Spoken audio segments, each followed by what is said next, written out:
Okay, so can we request the music to please be paused? Thank you very much. Ayan. All right. Okay. So, welcome everyone. This is Tubig, ano ang Plano, a special forum on water scarcity in the Philippines, featuring speakers and reactors from the government, academe, and the youth. This event was made possible with the support of S.A. Johnson and Son Incorporated and is co-organized by the Department of Environmental Science and ARISE as part of the Saucy Week celebration. Thank you for joining us today. I am Donza Tumbaga.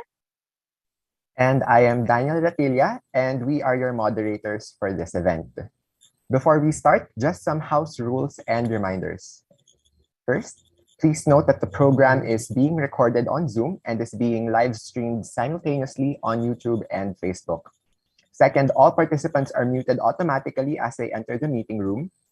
Third, throughout the session, kindly type in any comments or questions in the chat box. We will collect these later for the open forum. And lastly, there will be an evaluation survey at the end of the session. Requests for e-certificates may be made through the same form. Thank you, Daniel. Let us now formally begin today's event with our invocation sung by the Bukas Palad Music Ministry, followed by the Philippine National Anthem. Let us request everyone to please have a moment of silence.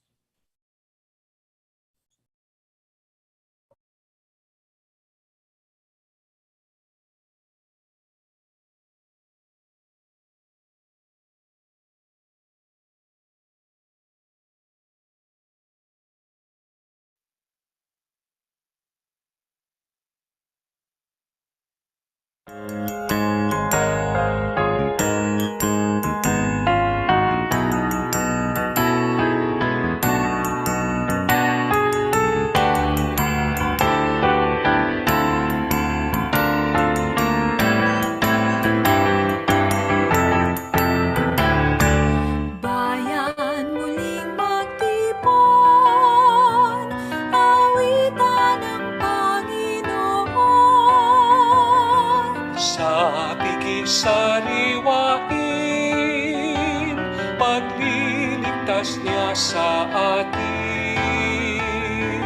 Bayan natin alalahanin, panahon tayo'y inalipin. Nangalan niya'y ating sambitin, paanong di tayo inapin. Bayan muling magtipon, awitan ng Panginoon. Sa piig sariwain, pagliligtas niya sa atin. Bayang walang sawang purihin, ang poon nating mahabagin.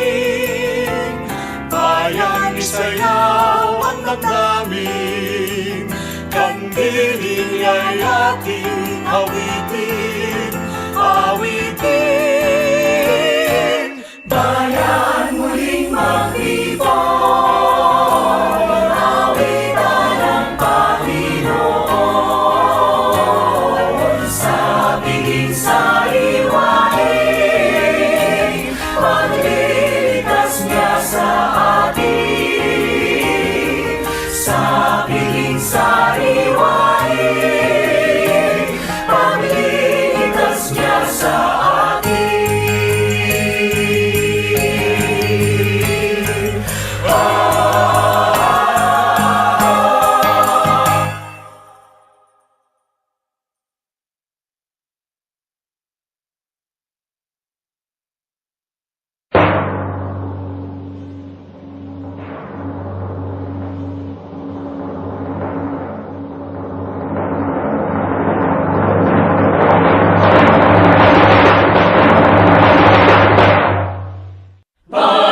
Magiliw, pelas ang sinanganan, alam ng puso, sa dibdib mo'y buhay.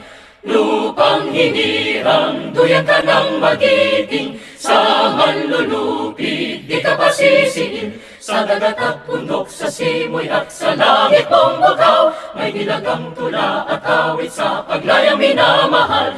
Ang kislap ng watawat mo'y tagumpay na nagdiningning. Ang bituing at araw niya kailan pa may magdidilim. Lupa ng araw ng luwalhati pagsinta. Buhay langit sa piling mo. Ang hinigaya na pag may mga api, ang mamatay ng dahil sa'yo.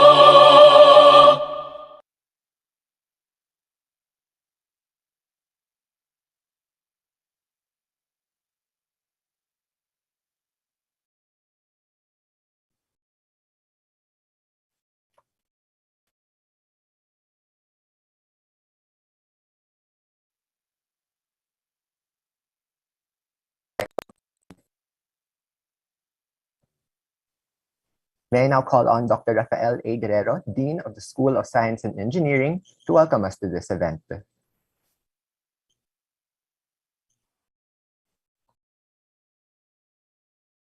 On behalf of the School of Science and Engineering, or SOSE, I have the pleasure of welcoming all of you to the S.E. Johnson Environmental Leadership Forum as part of SOSE Week 2022. I acknowledge and appreciate the continuing support of S.E. Johnson & Son Incorporated Philippines, represented in today's activity by no less than the Director and Country Manager, Ms. Marisa de Ungria. The S.E. Johnson Environmental Leadership Development Fund was created to support efforts in environmental research, management, education, and advocacy. Through the fund, SOSE is able to sustain a professorial chair and research projects on our priority areas of disaster science and resilience and environmental sustainability, in addition to this leadership forum. SOSE thanks our guest speakers, OIC Undersecretary Roderick Planta of the National Economic and Development Authority, and Dr. Sevilio David Jr. of the National Water Resources Board for sharing their time and expertise with us in this session. I also thank our reactors, Dr. Maria Luis Antoinette de las Peñas and Ms. Erica Alihar, for adding their valuable perspectives to this afternoon's discussion. SOSE is grateful to Dr. Maria Irene Guzman, our Department of Environmental Science, and the Ateneo Research Institute of Science and Engineering for spearheading the preparations for the forum. I am very happy to see the revival of this important venue for promoting environmental awareness and science-based solutions to complex, multifaceted problems.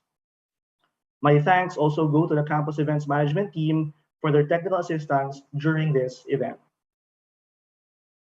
At the closing program of a project on groundwater resources led by Dr. Guzman, I reflected on the poor global state of clean water access and availability, made even worse by a pandemic. According to the United Nations, the pandemic has demonstrated the critical importance of sanitation, hygiene, and adequate access to clean water for preventing and containing diseases. Even before COVID, the UN noted the dismal state of water availability for billions of people, where 1 in 3 people do not have access to safe drinking water, and 2 out of 5 people do not have a basic hand washing facility. Tubig, tubig, ano ang plano? With today's forum, I look forward to finding out. Thank you, everyone, and good afternoon. Thank you, Dr. Guerrero. Truly, this is an important opportunity to learn more about the state of our crucial water resources. I also look forward to the presentations, to the lectures, and the reactors today. Before we start, may we now call on Ms. Marisa de Ungria, the Country Manager of S.E. Johnson Philippines, for her opening remarks. Thank you, Don. Dr. Rafael Guerrero, the Honorable Dean of the Ateneo School of Science and Engineering. Of course, Dr. Eileen de Guzman, the Chair of Department of Environmental and Sciences. Our distinguished guest speakers, reactors this afternoon, all the people who are behind this forum, and of course, our beloved Ateneo students, good afternoon. On behalf of S.E. Johnson, it is my distinct honor to welcome everyone to this afternoon forum entitled Tubig, Tubig, ano ang plano? This partnership between S.E. Johnson and the Ateneo University started way back 2012 And I'm very thrilled to see the progress and that the school has made to date to the grant that we have donated. Allow me to take a few moments or minutes to introduce SC Johnson and how our values connect and basically align with the values that we are reinforcing today. You may know that SC Johnson as a company is a company that makes some of your favorite household brands like Off, Bygone, Pledge, Glade, Mr. Muscle, and Family Guard. But did you know that we are also a longtime leader in working for environmental sustainability? Our standards as a family company goes beyond expectation. We are prioritizing sustainability, social responsibility, leading in transparency, and being an inspiring workplace and creating trusted products, making the world a bit better place for future generations like you. We've been continually improving our product chemistry since the 1970s. We've been using renewable energy sources to power our factories for more than 15 years, and our partnership with Plastic Bank has held or stopped billion plastic bottles from entering the world's oceans. There are actually 8 ways that we are working for a more sustainable world. Number 1, as a company, we are choosing responsible ingredients. We are using renewable energy. We are reducing waste from our operations. We are fighting deforestation. We are innovating with our products. We are helping families recycle. We are closing the loop on plastic waste. And last but not the least, fighting ocean plastic. We work hard to improve the quality of life around the world through community leadership, philanthropy, and volunteerism. Our corporate giving focus on serving the communities where we operate. For more than 80 years, we are proud that we contribute 5% of our pre-tax profits to every year to our philanthropic causes, including, of course, our partnerships and in environmental sustainability. So this afternoon, I'm looking forward to hear and learn more from our speakers and reactors. And again, very proud to be representing SC Johnson this afternoon, and thankful for the Ateneo University for sponsoring and organizing this forum, which is, I think, one of the few activities that we will continue to partner with. Thank you very much, and again, looking forward to a very interactive and obviously informative session this afternoon. Thank you very much, Ms. De Ungria. We are always grateful to SC Johnson for making all these possible. It's also interesting, especially to know about the many endeavors of SC Johnson towards sustainable production and of the products that are important to our life, especially in the city. So let us now begin our plenary forum by introducing our first speaker.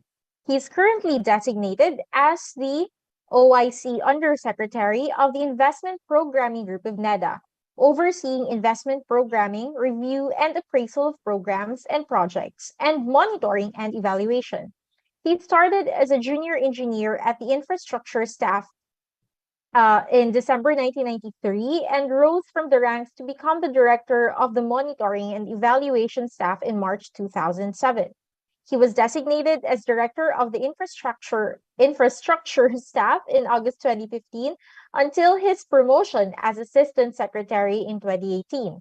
He holds a master's degree in development economics from the University of the Philippines, Diliman, and a bachelor's degree in civil engineering from the same university.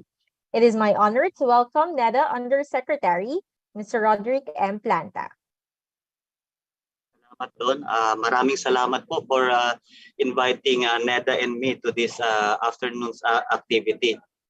Thank you, Ateneo, SOSE, for this opportunity to speak sa SC Johnson Leadership Forum. Maraming salamat po din Rafael Guerrero, Dr. Eileen Guzman, Department Chair po ng Envi Science, and narinig ko po first time po si Country Manager Marisa De Ungria po. Salamat po sa support po ng SC Johnson sa Ateneo. Kami rin po ay natutuwa sa partnership na to. We have a chance to explain things to a bigger audience. Okay, if the Secretariat could just help me with my presentation slide, or Lenny, and ka ba, Lenny? So my topic for this afternoon is the Philippine Water Supply and Sanitation Master Plan, and I normally start with some preliminaries where we started, and then what is the general game plan. And my fellow presenter Doc Bill will support me in things that I might not be able to mention here. Sige, next slide please. I normally start with the SDGs po. Ito po yung alam na po natin, yung 17 interlinked global goals. Basically, our blueprint po to achieve a better and sustainable future for all. So ang pinag-uusapan po natin for sa water is SDG 6, meaning we want to achieve safe water supply and sanitation for all by year 2030. And this right side of the diagram shows in our view yung centrality po ng SDG 6. The achievement of the other SDGs is really incumbent in the achievement of yung SDG 6 po natin, yung centrality po siya. So parang napaka-importante po itong safe water supply and sanitation na usapin. Sige, next slide po. This slide just shows what we have, our resources. Water resources basically coming from surface water and groundwater. Ito yung gano po yung finite yung ating pong resources. More or less ito na po yun. And this is data that is was taken in 1998 and updated in the master plan.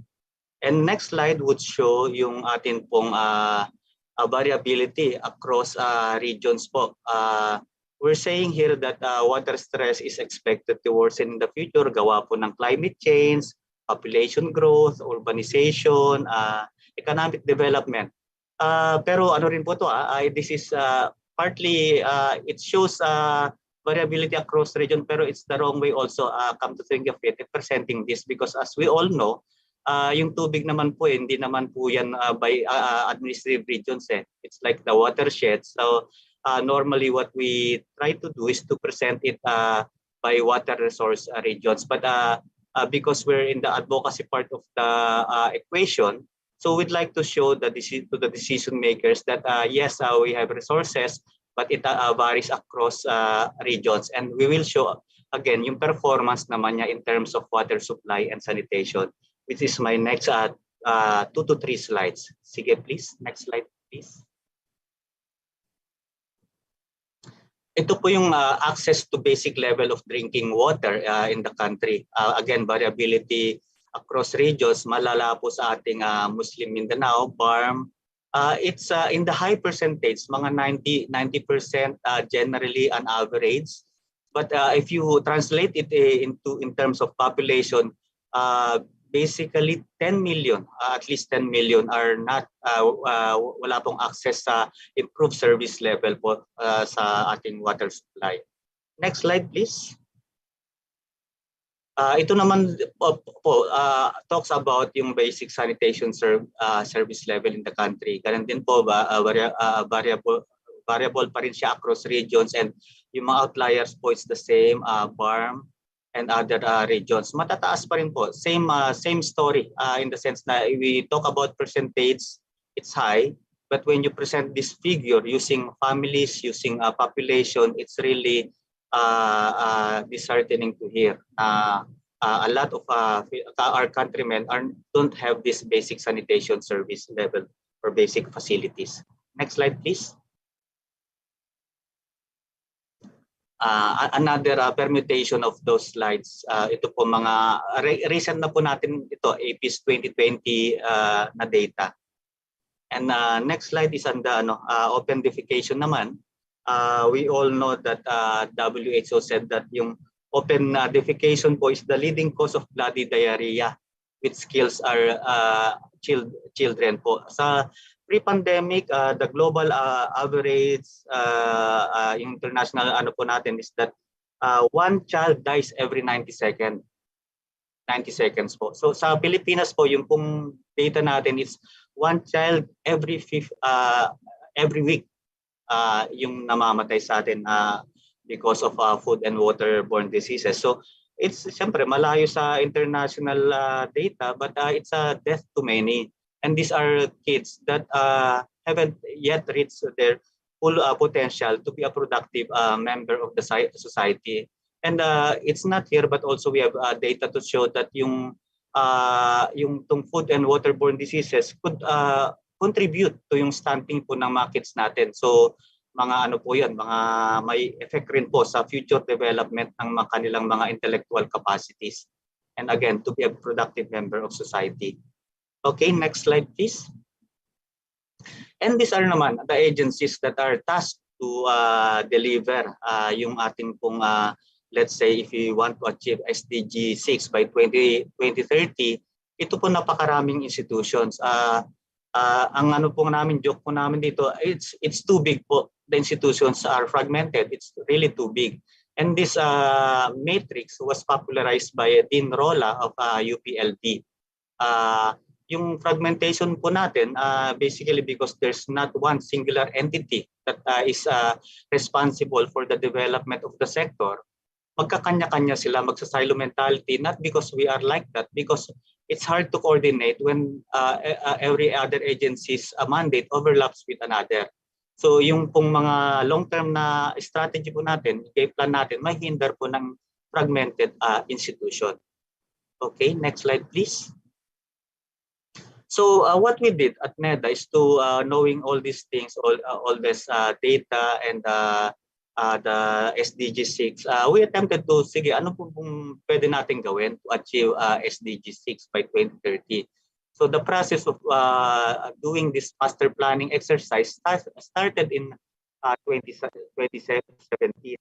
Pinalad po kami mabigyan ng budget ng BBM to undertake this activity, and because of its inclusive nature and yung mga regional consultations, we took the 2019, 2020, and 2021, basically refining the document, and by September 2021, meron na po kaming linons, and this is partly technically what I will tell you this afternoon. And what is interesting also with this master plan is that we attempted to have this regional disaggregation, yung granularity po, to show that while the aggregate levels might be interesting, mas interesting po yung granular level, because again, the development is not equal across regions. Okay, next slide please. Now what is interesting, at least in our mind, ito pong master plan natin, unlike master plan, we clustered the proposed intervention into 8 key result areas. Ito makikita nyo sa screen, and to the right side is basically the parang siya po niya, what is intended in these KRAs, but I'll try to explain a bit about all these KRAs in 2 to 3 slides, or 4 I guess. Sige, next slide please. Itong slide na to talks about or addresses yung what I mentioned earlier, yung fragmented institution natin. So what we want is to establish an effective water supply and sanitation institutions. So simply to simplify it, kailangan po natin ng Department of Water Resources at kailangan po natin ng Water Regulatory Commission. For those in the outside, I mean not in government, siguro ang pinaka-simple naming analogy would be siguro yung Department of Energy. Yung sa energy sector, sa energy sector kasi meron po tayong Department of Energy, meron po tayong Energy Regulatory Commission. What does that mean? Ibig sabihin, pag wala po tayong department, wala po tayong cabinet secretary, wala po tayong boses sa highest decision-making body of the land. Ito po yung cabinet, cabinet system natin. This is led by the president. So what we want is for the creation po nito. Ang tricky part of this institutional reform is that it will require legislation. So what we're saying for KRA1 is that pansamantalang wala po tayong legislation, pwede bang palakasin po natin yung NWRB natin? Sila po ay central office agency, malaki po yung mandato nila, maganda po yung mandato nila, pero they are central based, they are just deputizing at least yung sa region 7 and Region 11. But technically, if we don't have a big department, may problema po tayo to. So yung 2 naman po is the regulatory environment is the WRC. Medyo simplified po sa Manila kasi the regulator for the 2 concessionaires is the MWSSRO Regulatory Office. Pero kung titignan po natin sa buong Pilipinas, napakarami po ng regulator. Sa water districts po, LUWA. Sa mga iba po, NWRB. Sa iba po is the LGUs. And for some, it's SBMA, yung mga depende po sa area, sa mandate po. So parang what we want is a unique or a single authority that gets this cost recovery framework, the financial sustainability, the methodologies all in one place. Nasisimplify po yung diskarte. Okay, next slide please. KRA 3 is about the effective water supply and sanitation services. This one is differentiated from the previous 2. Ang gusto po natin mangyari dito is mag-upgrade po yung mga water service providers po natin. Ano pong ibig sabihin natin ng WSPs or water service providers? Ang high-end po natin na water service providers is Manila Water. Ang water service providers po natin sa buong bansa, if you look at the listahang tubig po ng NWRB, there are 27,000. And yung pong regulators natin, dahil iba-iba po malamang yung KPI targets nila, iba-iba po yung service levels na na-experience yung mga customers. So kailangan pong makapacitate rin po yung mga tao dito sa ating water service providers, lumakas rin po sila so that they could expand and provide more water supply and sanitation services to all. Now, KRA 4 is about balancing water supply and demand. Nasabi na po natin kanina, finite po yung resources. Dadami lang po naman yung population natin at yung demand and supply side na risk.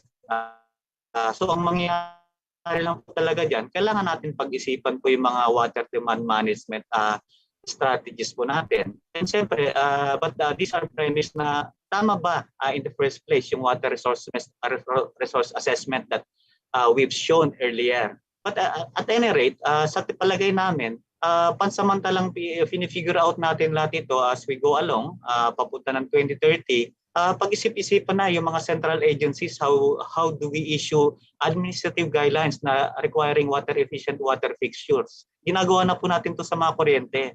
Sa tubig, meron na po na yung nakikita, but it's not really standardized for now. So a greater effort must be done also in that regard. Next slide po is 5 and 6.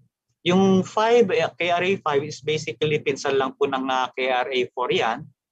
Climate change adaptation. So again, same issuance of guidelines. Kailangan na natin ng climate resilient hydraulic structures.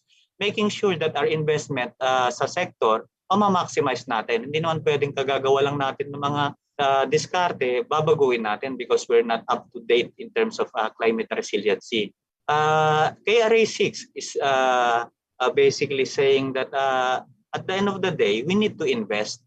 We need to invest on facilities dun po sa mga needs ng ating water service providers. But that's the hard infra, so to speak. But the soft part of that is that yung capacity development po ng mga ating water service providers, yung mga LGUs po natin, kasama rin po dyan sa accessing funding and financing to support yung quest po natin for SDG 6 achievement in the Philippines. And of course, we understand yung pong mga resource constraint natin.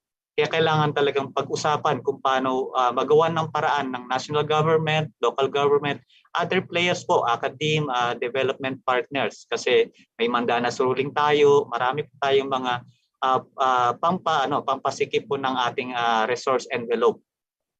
Okay, next slide. 7 and 8 are standard components sa master plan. What we like about KRA 7 is that perhaps that's why we're not having attraction sa ating mga decision makers is because hindi natin na ipapakita kung ano talaga yung estado po ng ating ng sector. So baka yung mga baseline data natin na pinakita namin kanina, hindi rin naman as up to date as we want it to be. So kailangan natin matugunan kasi where we want to go is really dependent on where we are now. We may have to move faster or kaya baka outdated na talaga yung data natin. And again, kailangan talaga yung pag-ugnayan po ng mga line agencies natin, NWRB, DILG, DOH, and LUA. But for us, at least even yung NEDA, one good thing of doing KRA 7 properly is yung advocacy part of the equation. Good data informs policy decision. And ito pong research and development also comes with that. Yung RND agenda depende sa pagkukulang sa sector, but this one I think is better parang mas matutulungan kami ng academy dito, DOST and the like, but we're putting a placeholder there. Alam namin maraming kailangan gawin diyan, but we don't pretend that we're what we mentioned here are the and all of things that we need to do in the sector. Okay, next slide please. Now ito po yung price tag. What do we mean if we want to achieve SDG 6 by 2030? I think the consultants mentioned that it's about 1 trillion. Ito, 1.07 trillion from 2022 to 2030. Mga ganun po yung estimates nila. These are notional estimates.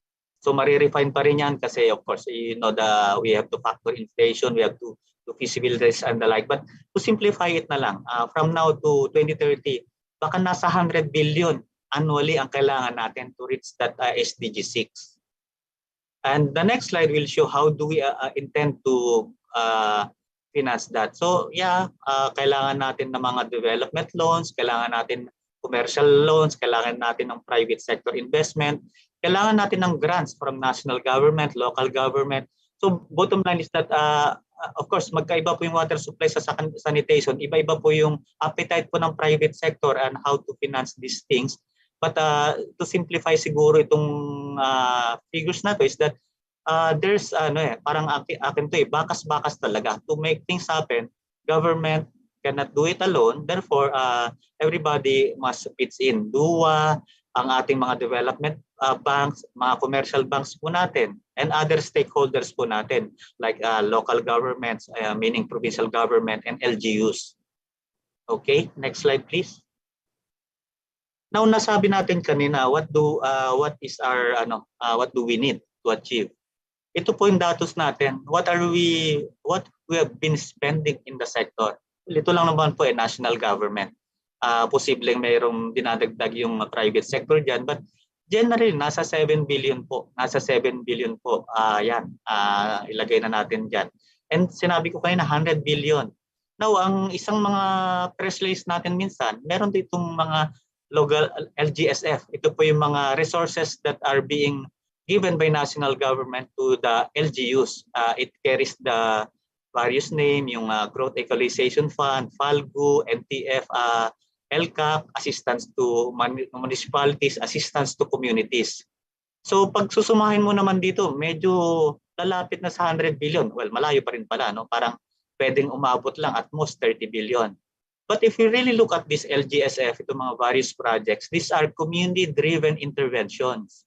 So ibig sabihin po, kung ano po yung pangangailangan ng community. Minsan po water supply, minsan po mga drying stations sa palay, minsan po mga roads. So hindi naman po ibig sabihin na lang yung GF natin kunyari for 2022, hindi po lahat yan water supply and sanitation. Swertein po na meron minsan, but generally ito po yung mga upgrading na po ng mga nasirang facilities. Diyan na po lahat yun po yan. Pag binagyo, diyan po lahat yun. So sabihin na natin 20 billion po, may 80 billion pa rin pa tayong kakulangan sa sector. So talagang we need to address ito pong yung left side of the screen, yung parang percentage ng water supply and sanitation investment in terms of sa JAA budget, sa total infra budget, saka percentage of GDP. Hindi naman po natin ngayon agad, but technically there must be a way of going about it, a better way of going about it. Sige, next slide please. Now, what we intend to do, ito naman po sinabi natin master plan kanina. Next slide please. So dahil sinabi po namin na itong master plan po, ito po yung blueprint po natin to achieve SDG 6 sa ating bansa. We identified at NEDA yung priority actions po ng lahat ng mga stakeholders that can be done by 2022. Para simple lang muna. Yung mga meron po kami diyan hanggang 2030 as they say, but siyempre kailangan po natin kumbinsihin yung bagong team para ipakita na itong interventions na inisip namin would fit well in their vision to address yung game plan sa sector. Para po naman maganda yung master plan, kailangan po may monitoring and evaluation na component of it. So gumawa na rin po kami ng dashboard na makikita nyo po sa next slide. Sige, next slide please. Ito yung po yung may mga status po pinapakita namin. Ilan po yung mga key activities na gagawin ng lahat. Sino po yung mga may TOCA, DILG, DOF-BA, DOIS, NEDA. Meron po kaming itong per KRA po yan. At nag-color coding na rin po kami. Ano yung ongoing, ano yung on-track, ano yung delayed. Gagawin po namin yan at the minimum quarterly reporting. Tapos yung color coding po rin namin na ginagawa niyan, linalagay rin po namin yung fully controllable by the agency. At meron din po dyan yung tipong kailangan talaga ng coordination. So parang we'd like to show this also to you, our stakeholders, para paano natin po ma-refine, because as we see it, yung iba pong diskarte dyan would be helped by independent third-party verifiers, kumbaga. So parang I'm pretty sure that there's a room for academe to figure out how to help us do this task better. Okay, next slide please. Now, siyempre, ang paliwanag namin is that government cannot do it alone. Nakita na lang natin sa resources pa lang. But then again, SDG 6 is a shared aspiration. So talagang effort-wise, bakas-bakas po talaga. But basically, getting things right is making the institutions right. We want a sustainable future, but we have to have sustainable institutions also. And what that means is that we need your support para ma-address yung water sector fragmentation. So support for the creation of Department of Water Resources, creation of a Water Regulatory Commission. Itong Water Supply and Sanitation Master Plan, meron kaming data book and regional roadmaps. We're doing the rounds po. Umiikot po kami sa RDCs, in Regional Development Council. Pinapakita namin po yung how the stats is where they are in the achievement of SDG 6. And itong third bullet po naman is basically medyo first time probably you'll be hearing us, Unified Resource Allocation Framework. Ang simpleng translation lang po dyan is that you've seen po yung resources that is being allocated by government in the sector. What the Unified Resource Allocation Framework means is that we should, dahil sa limited resources, we should be prioritizing the things that we should be doing. Meaning, hindi pwedeng dapat mag-overlap yung intervention ng LUA at ng DLG sa isang area. Pwede rin dapat, and we treat the water service providers according to their capacities. Pag Manila Water, hindi na po natin dapat theoretically binibigyan. Hindi naman po sinabing binibigyan natin, pero let's say we have financially capable water service providers, hindi na po dapat tinutulungan ng gobyerno yon. And yung mga talagang kailangan nating buhaying water service providers, kailangan pong tulungan talaga. So we're not averse to providing grants. Kasi babalik po natin, these are international development goals. With or without mandanas, national government should be there because some water service providers need help. Itong mga last two bullets is basically how to help us in communicating this better. So we really appreciate this opportunity.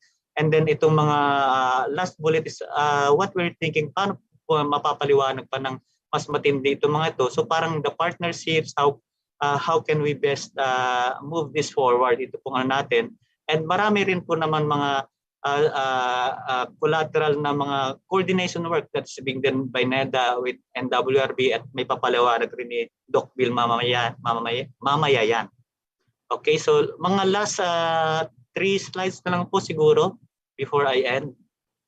Itong ginawa po ng USAID Safe Water Project, we're also part of this as kami po doon tinitingnan at the national level.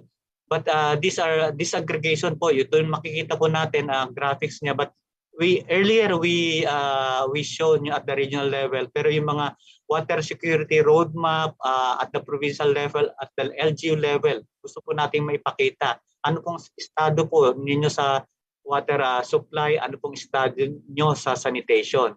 So per barangay, gusto po nating yung mas granular, and then we address it moving forward. Pakisilip pa po yung dalawang slide. More of this lang po. Parang may papakita what and then siguro by using these league tables, by using these comparators, depende po kung nandun po sa mga priorities po ng ating mga elected officials, may maano natin na parang these are the problems, and we think that with our help, we can help you move forward sa solution po. So kailangan ng information as we mentioned earlier, and we want to granularize talaga po yung datos natin. Okay, next slide please. Yan, ganyan po, report card. So mga future work po that we're contemplating, kasi the USAID Safe Water Project is only for 3 provinces for now. And I think that ends my presentation, and would be happy to elaborate further mamaya po. So maraming salamat po.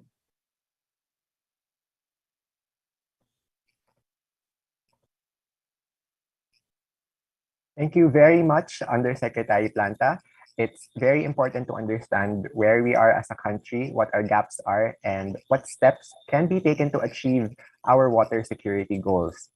We encourage everyone to send in their questions through the chat box, and we will address these later on during the open forum.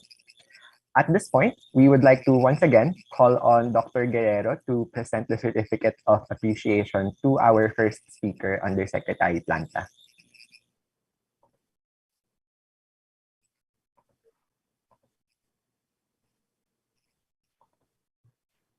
All right, can we have our certificate flashed as well?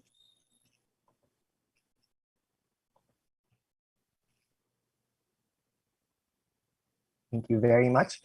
This Certificate of Appreciation is presented to Mr. Roderick M. Planta, Undersecretary of the National Economic and Development Authority, for serving as a speaker in today's event, signed by Dr. Rafael A. Guerrero, Dean of the School of Science and Engineering. May we just request Undersecretary Planta and Dr. Guerrero to remain for a quick screenshot that will serve as our picture taking. Yay! Salamat po. Thank you, Mr. Planta. Thank you, Dean. Okay, thank you very much. The picture has been taken. Thank you very much, Dr. Guerrero and Undersecretary Planta. Now, I would like to introduce our second speaker.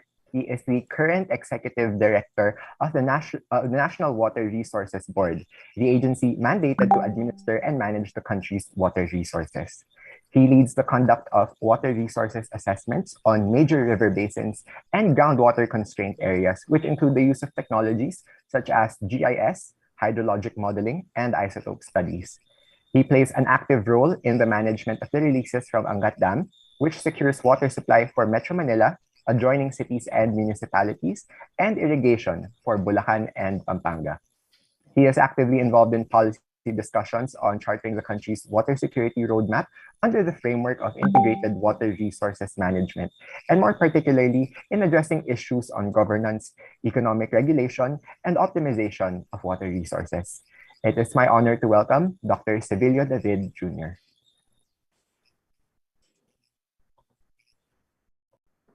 Okay, thank you. Thank you, Daniel. Am I clear? Rinig ba ako? Yes, sir. Loud and clear. Okay, thank you. So good morning. Good afternoon to everybody. No? So first, I would like to congratulate the Department of Environmental Science in collaboration with the Ateneo Research Institute for Science and Engineering and the School of Science and Engineering for organizing this environmental leadership forum, and of course for inviting NWRB to participate also, and provide some updates and presentation concerning our national water security roadmap, which we entitled "Conserving and Restoring Our Waters to Sustain Growth." So this roadmap has been the product of a project since 2017 that is being is being implemented by NWRB and in collaboration with NEDA as Eric presented earlier. The Philippine Water Supply and Sanitation Master Plan is we believe is some of these key strategies are integrated in this water security roadmap. So being water as an integral part of a component of economic growth and development, as well as an essential component for the well-being of a country, and to add to the many challenges in the water sector, like population growth, water quantity and water quality issues, lack of infrastructure, and other pressing issues. So this slide, next slide, please. So this led NWRB to attempt to provide to produce for the what we call the National Water Security Roadmap.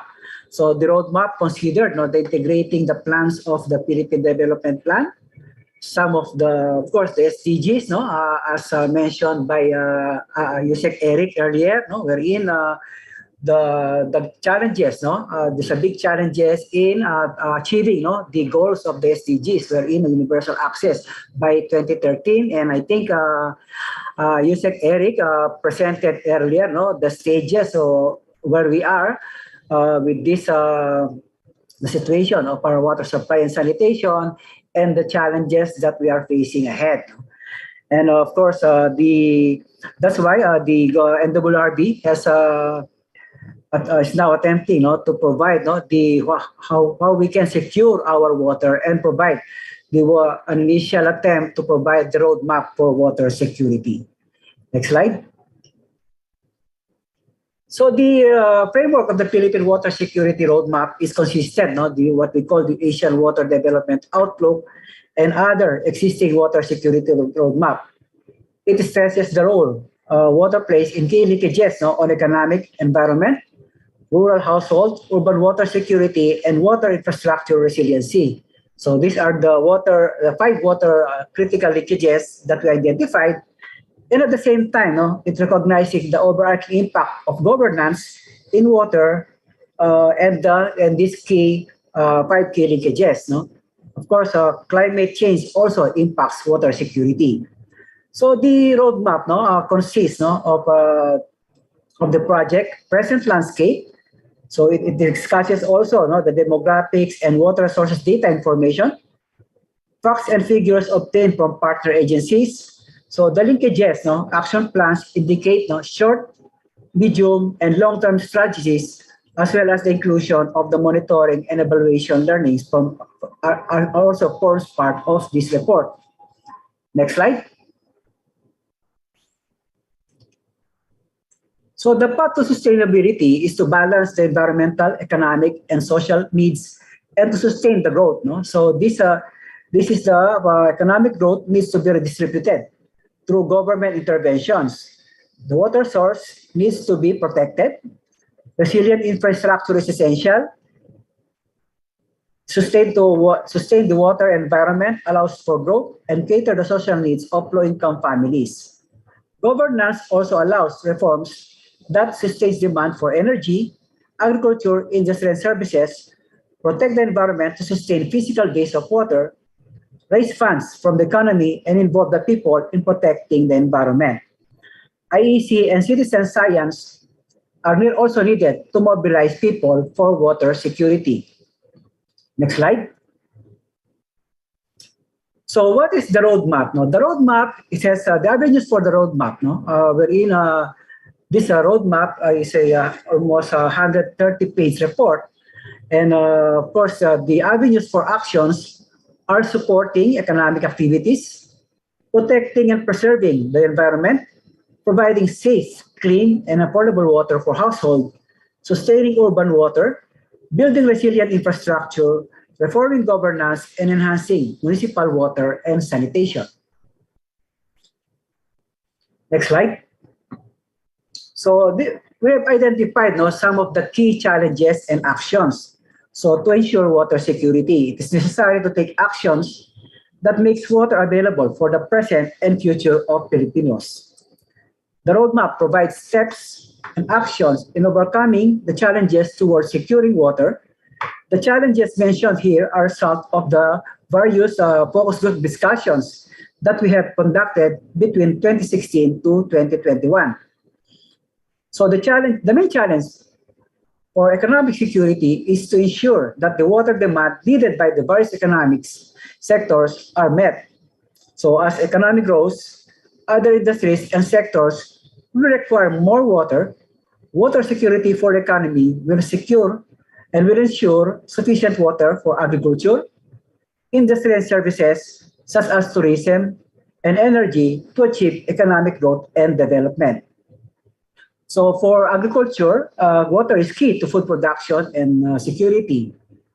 And during disasters, including pandemics, the ability to provide food for the population or being self-sufficient is key to survival and sustainability. Next slide. The challenges of services on tourism enterprise zone is the need for water supply towards sustainable tourism industry.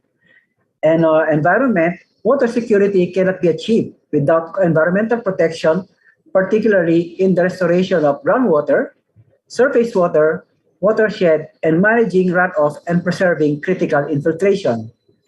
Groundwater and surface water with good water quality need to be protected and preserved. Next slide.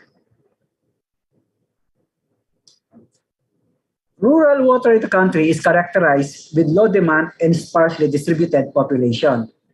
The challenge is meeting water demand with clean, safe, and affordable water, including rural sanitation. Action is to provide adequate water supply and addressing sanitation. There should be a program that will include measures and incentives on how to enhance entry of microfinance deemed to be viable. The challenge to resiliency for water security is to build the capability to withstand disasters, respond during disasters, and to build immediately after a disaster. We have to note that during disasters, one of the main issue that is being required, of course, is the access to clean water. The action is building resilient water infrastructure and preserving and protecting water against disaster and climate change and addressing drainage and flood-related issues. During the COVID pandemic, the country must be prepared to respond to pandemics, other infectious disease, and other public health threats. Climate change also poses challenges in water security. As such, strengthening research related to climate change, such as forecasting, mitigation, and adaptation, can help ensure water security. Next slide. So the categories for action of the roadmap include the short-term actions that can be included in agencies and annual investment and can be carried from 2 to 3 years. The medium-term action plan coincides with the term of the president and can be carried for up to 6 years. The long-term action plan is, of course, after the 6 years and up to 25 years. Next slide, please. Can we go back? So the avenues for action on economics include considering and sustaining the water demand from industry and services and from the energy sector. We have to find alternative water sources for irrigation, such as rainwater harvesting, water reclamation, and others, and demand management for economic activities. Next slide. On the water, food, energy nexus, some of the term strategies include considering water demand from the energy sector in the national water demand and conduct studies that integrates water, food, energy nexus. Long-term strategies include technology that can be used to mitigate impacts of climate change in the water, food, energy nexus. For industry and services, one of the strategies is to provide sufficient and uninterrupted water supply in the short term, pilot testing water use or water reclamation in the medium term, and institutionalization of incentives in the long term. Next slide.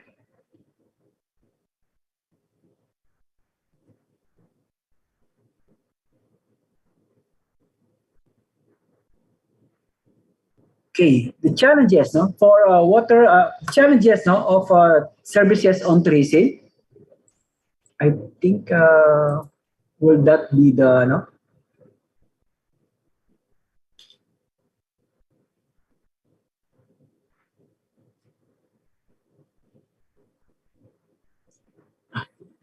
The water security, no? Can we go back to the previous slide?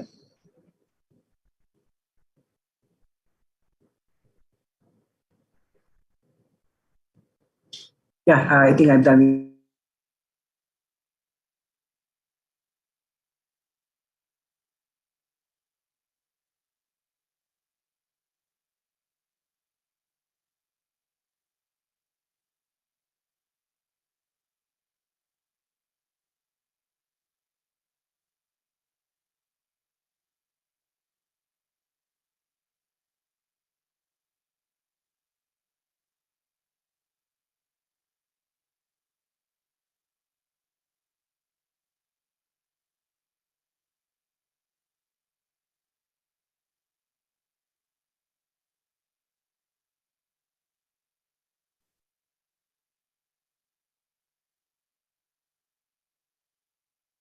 Hello, everyone. Perhaps Dr. David is currently experiencing some technical issues.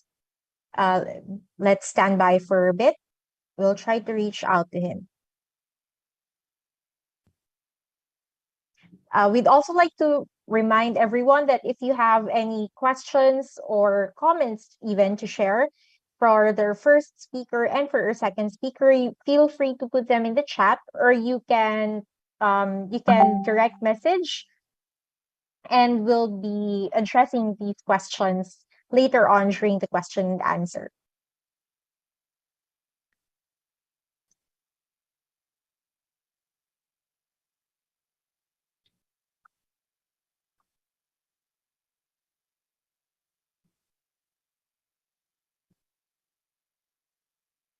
Oh, he's here.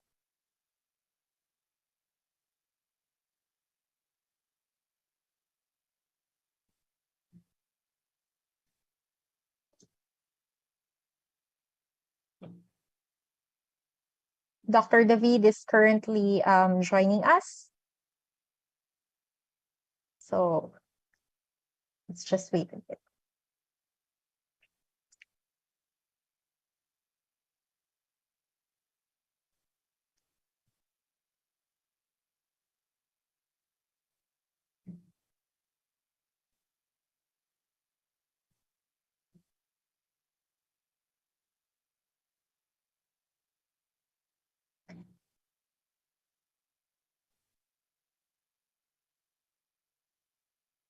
If you need to drink water or go or take a bathroom break, this might be a good time.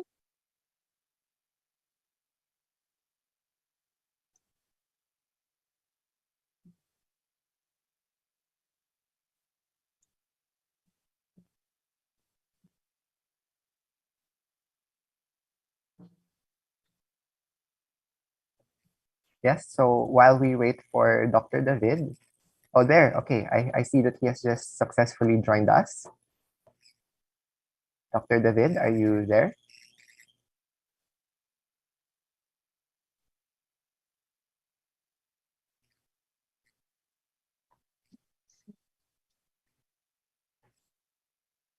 Dr. David?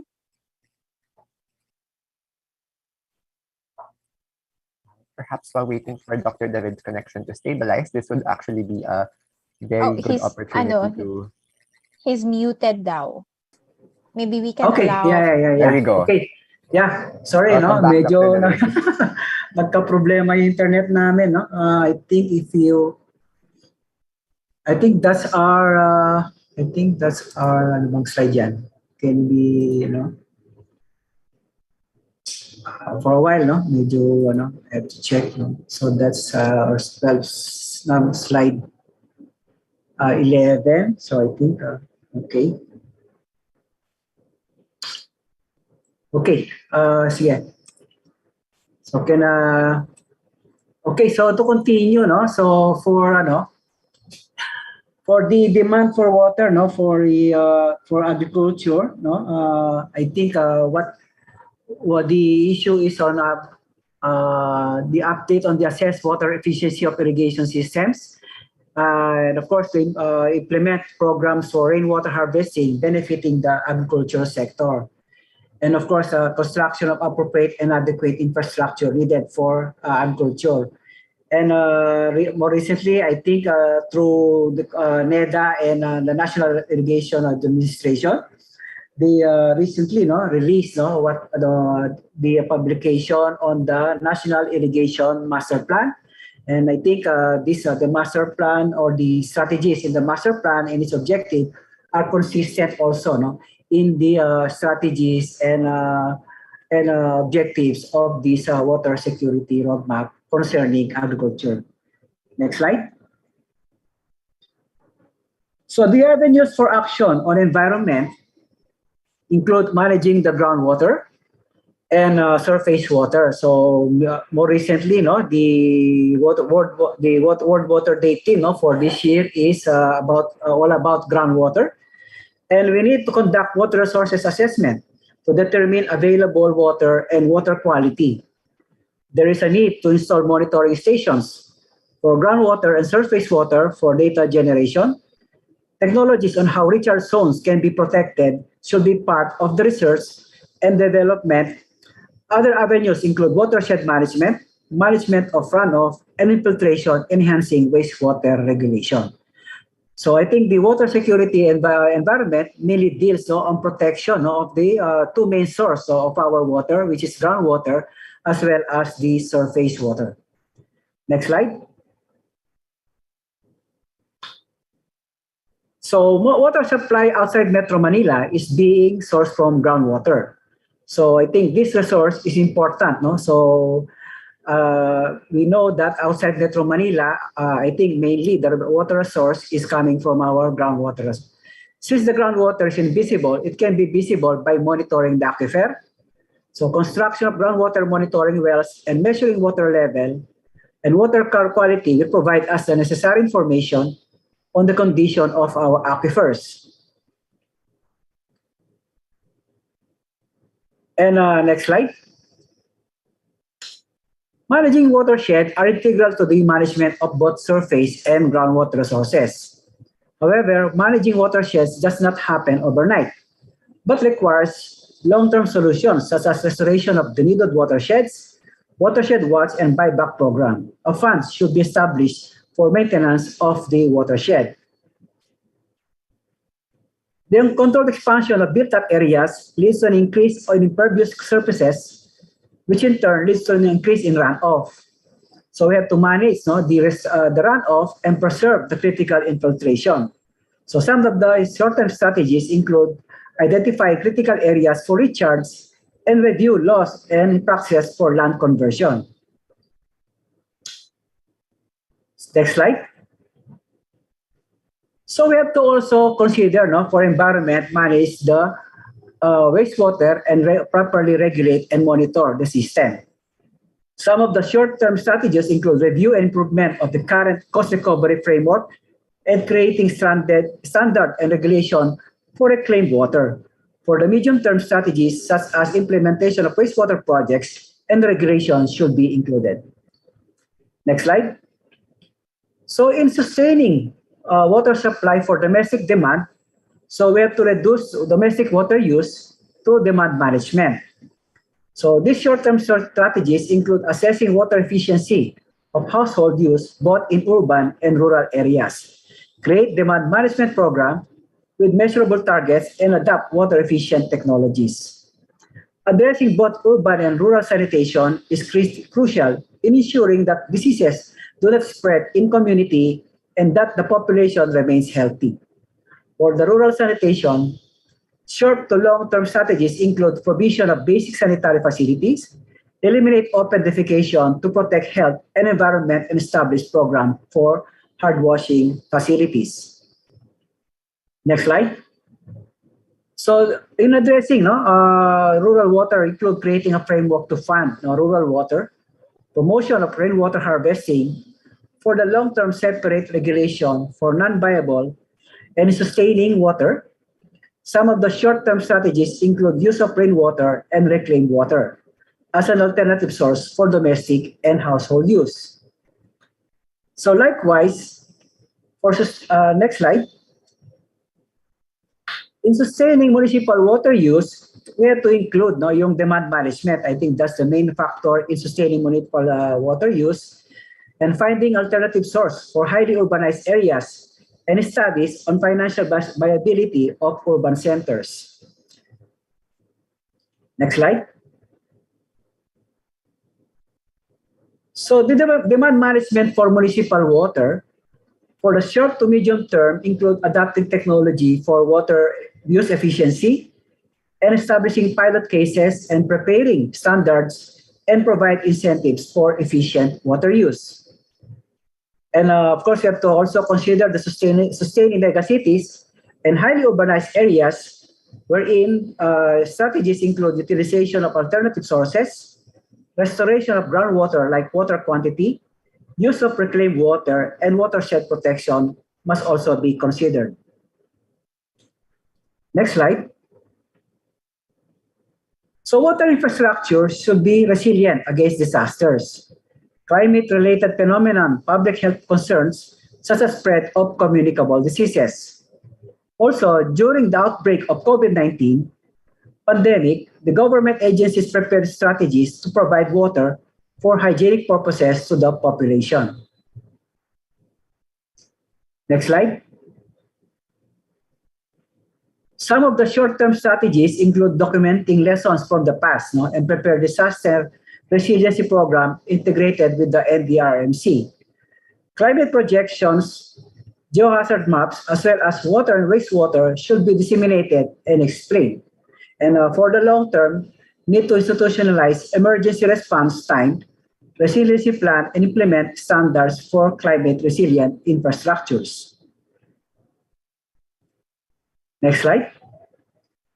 And I think similar with the presentation of Yusek Eric earlier related to good governance of the water sector, we have also included the streamlining and consolidation the functions of the more than 30 water-related agencies into a central agencies. And I think Yusek Eric mentioned earlier, the creation of an apex body like the Department of Water is one strategy that can be considered. And likewise, the creation of the water resource regulation also. Next slide. And of course, while waiting for the more permanent legislation in consolidating the functions of this more than 30 water-related agencies, I think in transition, I think NWRB should be at the backbone of in enhancing the role of NWRB while having a permanent solution to the as an apex body. We are also waiting for the Congress to enact this creation of Department of Water. It will provide central direction and leadership to these more than 30 water-related agencies. Next slide. And for the regulatory reforms, we have to include the creation of a common framework for resource regulation. And then the economic regulation should be done to allow for full recovery of water projects and for optimal use of water. The regulatory framework should be undertaken by an independent quasi-judicial body. The short-term strategies include creating a common framework to integrate various regulatory agencies to improve regulatory capacities and improve tariff formulation. The long-term strategy is to have a common and uniform regulatory process to all water service providers. Creating a water fund for resource regulation can be considered.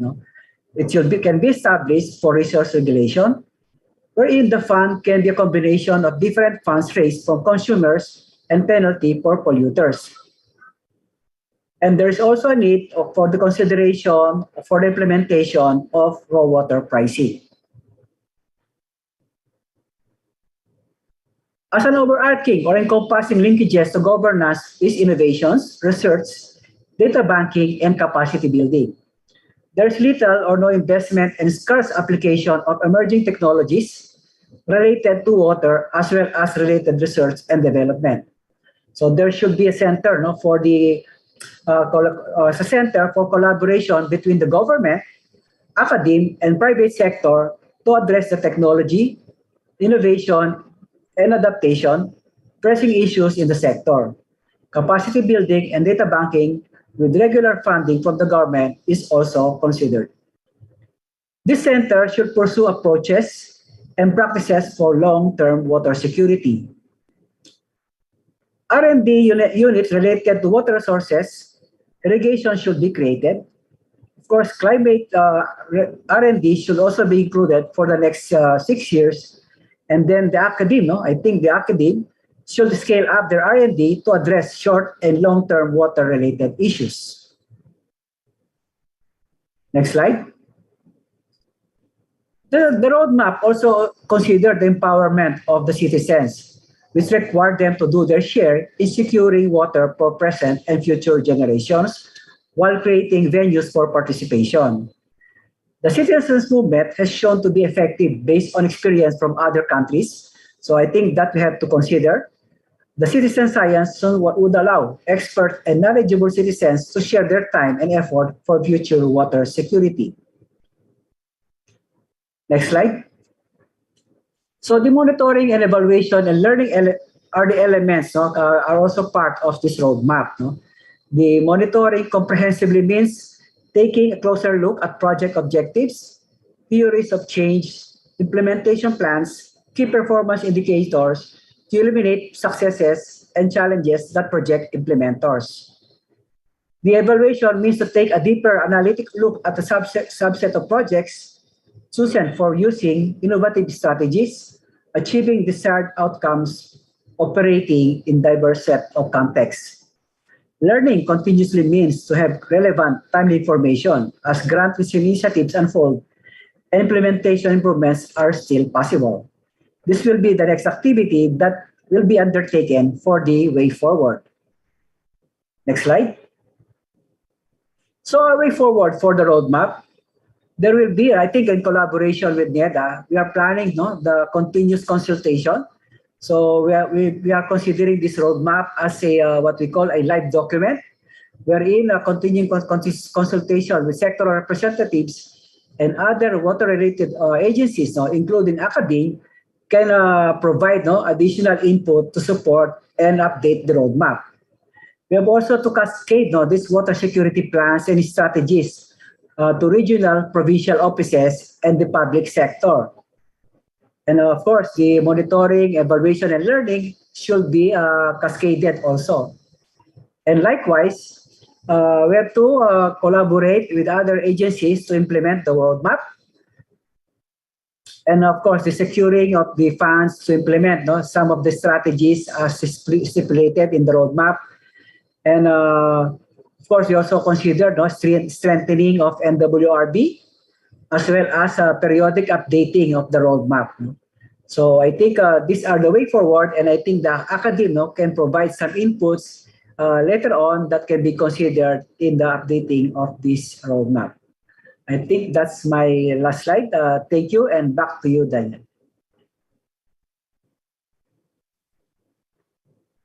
Thank you, Dr. David.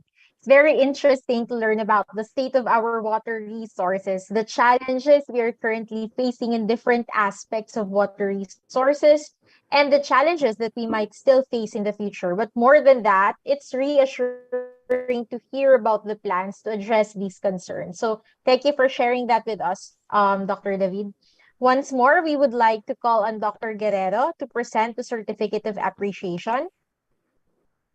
This certificate of appreciation is presented to Dr. Sevilio D. David Jr., Executive Director, National Water Resources Board, for serving as a speaker in today's event. Signed by Dr. Rafael A. Guerrero, Dean of the School of Science and Engineering, and Dr. Guerrero. So may we request Dr. David and Dr. Guerrero to remain for a quick screenshot that will serve as our picture taking.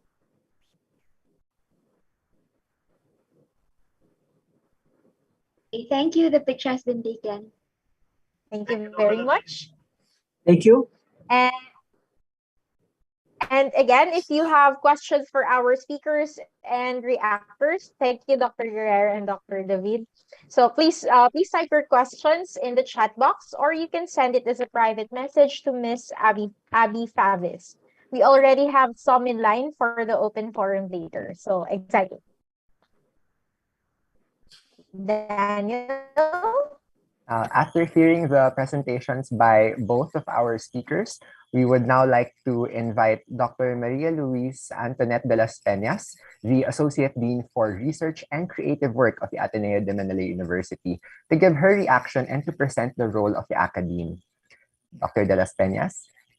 Thank you very much, Danielle, Latilia, for the introduction. So, good afternoon, everyone.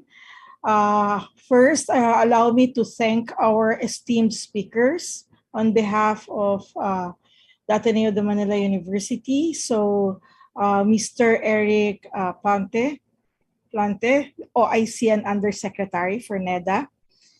Dr. Sevilio David, Executive Director of the National Water Resources Board.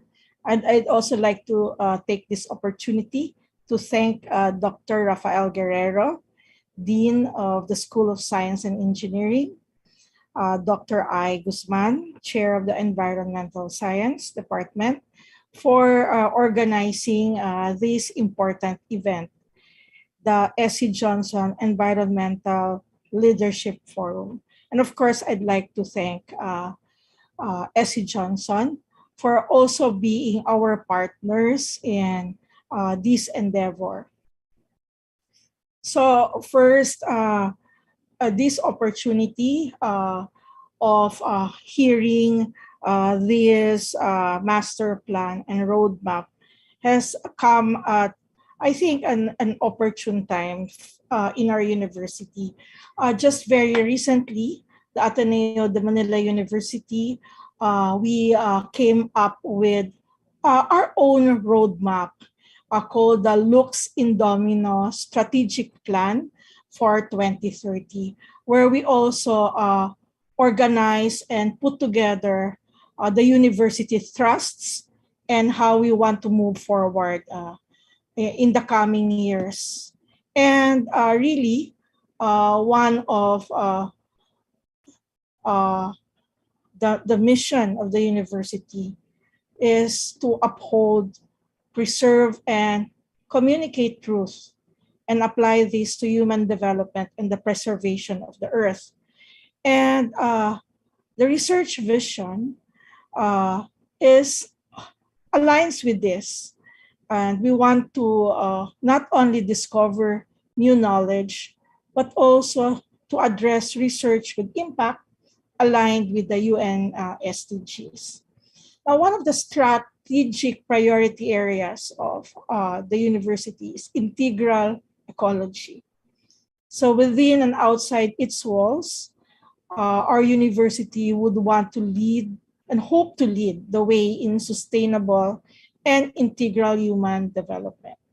So caring for our common home, the welfare of all creation should be the heart of our university, all of our university's endeavors.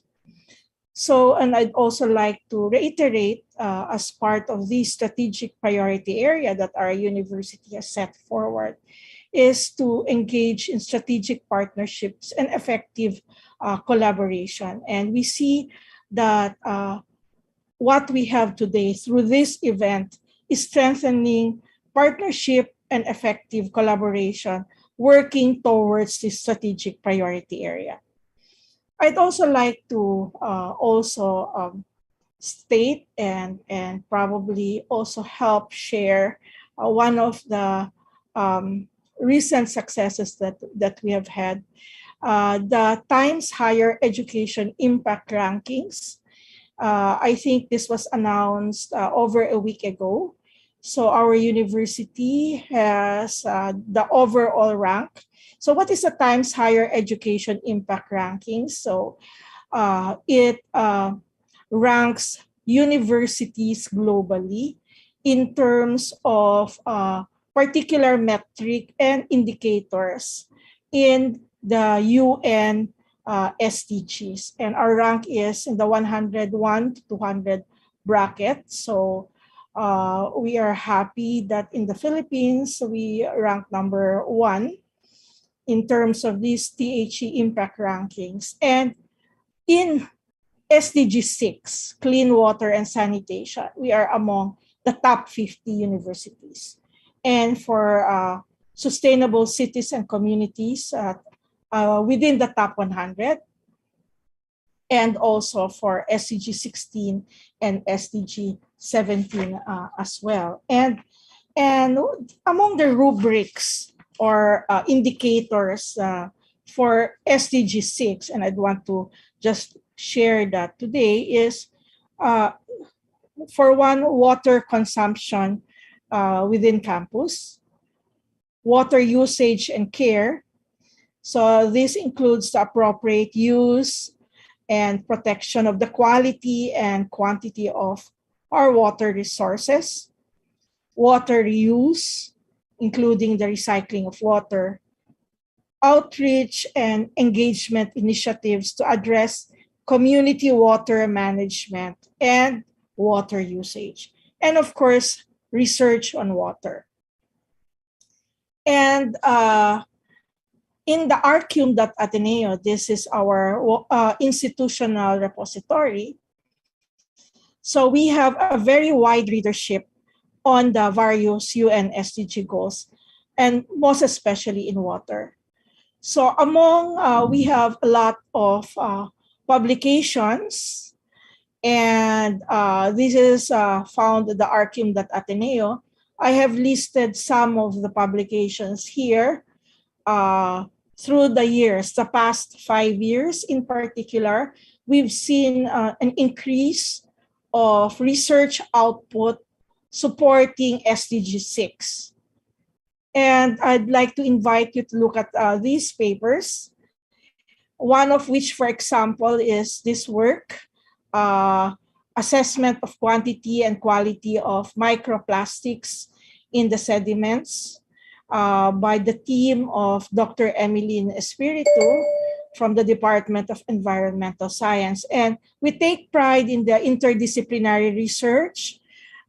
This is also in collaboration with other departments. For example, Dr. Erwin Enriquez from the Department of Chemistry. And we have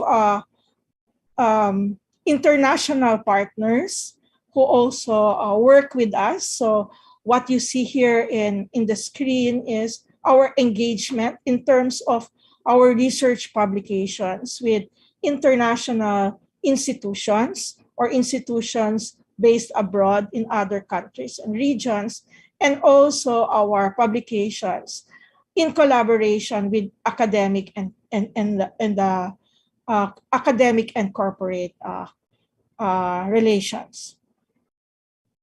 So last year, our scholarly work with most social impact was awarded to a group who worked on the development of groundwater resource management.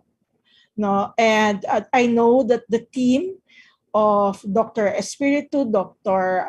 I. Guzman, and also our colleagues from ECE, the Department of Electronics, Computer and Communications Engineering, they have been involved with the Philippine Groundwater Outlook project. And they have done this with collaborators from the UK and other countries and institutions based in other countries abroad. And for example, they have also partnerships with other communities. I know one example is in Zamboanga, where they have um, at least partnered with the local government to put forward the objectives of their project. And we take pride in this. So I also am sharing here some of the work that we have done in terms of publications for SDG 11, Sustainable Cities and Communities. And again, how we have collaborated with international partners as well as with the corporate world. One example here, a work from the Ateneo School of Government, where they try to understand the impact of natural disasters on energy consumption.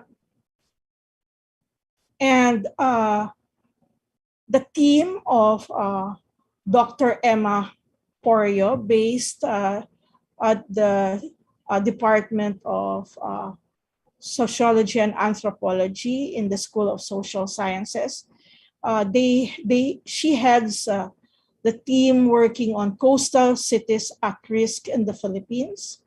And again, this endeavor is done with a partnership based in Canada, where they have been working the past years on a lot of these research projects, supporting the not only SDG 11, but also other SDGs as well.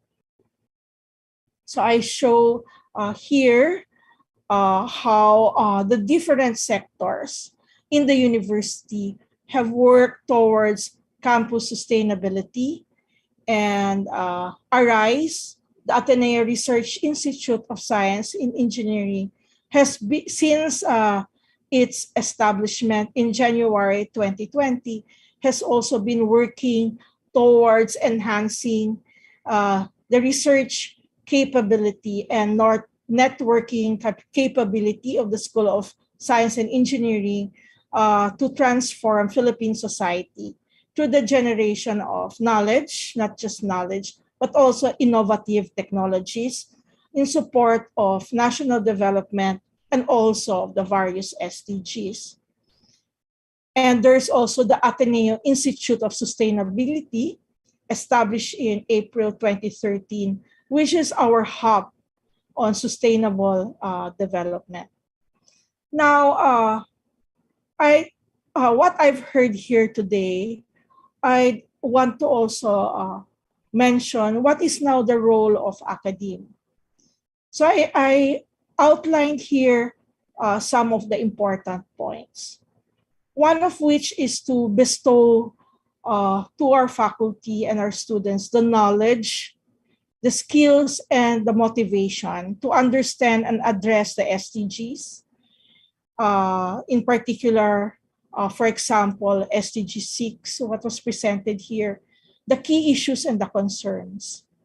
And we're here to create more opportunities for faculty and student training, building the professional skills to meet the various challenges related to the SDGs, and to support research work needed to address the SDGs, including not just disciplinary, but interdisciplinary and transdisciplinary research.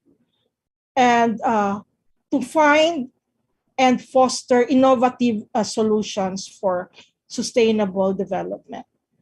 Now, speaking as not just the Associate Dean for Research and Creative Work, where I had the research office that supports the research, but I guess also speaking as the current University Research Council Chair, understanding the roadmap, all the issues that were presented today here will help us in fostering our role. So the role of the University Research Council, what we've learned today, knowing the roadmap, being guided by this, will help us as we continuously outline and update our research agenda. Our research agenda that guides us in setting up our various research programs across the university and setting up the necessary support structures within and across disciplines, and how we allocate the appropriate resources to support this research agenda. Right now, I mentioned earlier that we have put forward the university trusts, our own Lux in Domino roadmap. So we are also in the process of strategizing how we increase our research with impact, how we are aligning the research that we do with the various SDGs. And we see the importance of scientific research because this will provide the basis for the solutions and technologies that will meet the challenges of sustainable development. So I guess I can stop here for now and maybe use this as a starting point for more discussion. Thank you very much, Dr. De Las Peñas. I'm always glad to know about the many projects and research work done in the university and in collaboration with the government and private sector. It's also very important that we know our role in making science socially relevant. So, thank you very much, Dr. De Las Peñas. Please stay for the open forum later. We might have questions as well about what the university is doing.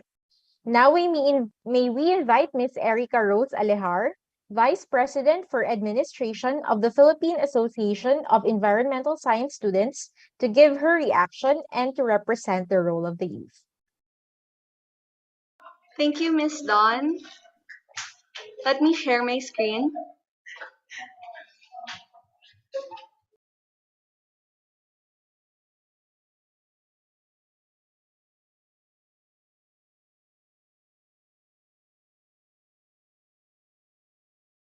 Okay, so can you see my screen?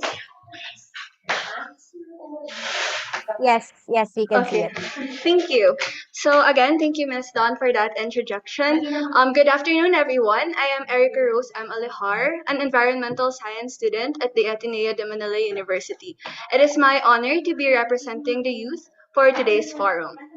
First and foremost, I would like to take this opportunity to thank the organizers of the event, Ateneo de Manila University, Ateneo Research Institute of Science and Engineering, Ateneo School of Science and Engineering, Ateneo Department of Environmental Science, and the S.C. Johnson for giving a space to the youth sector in this event.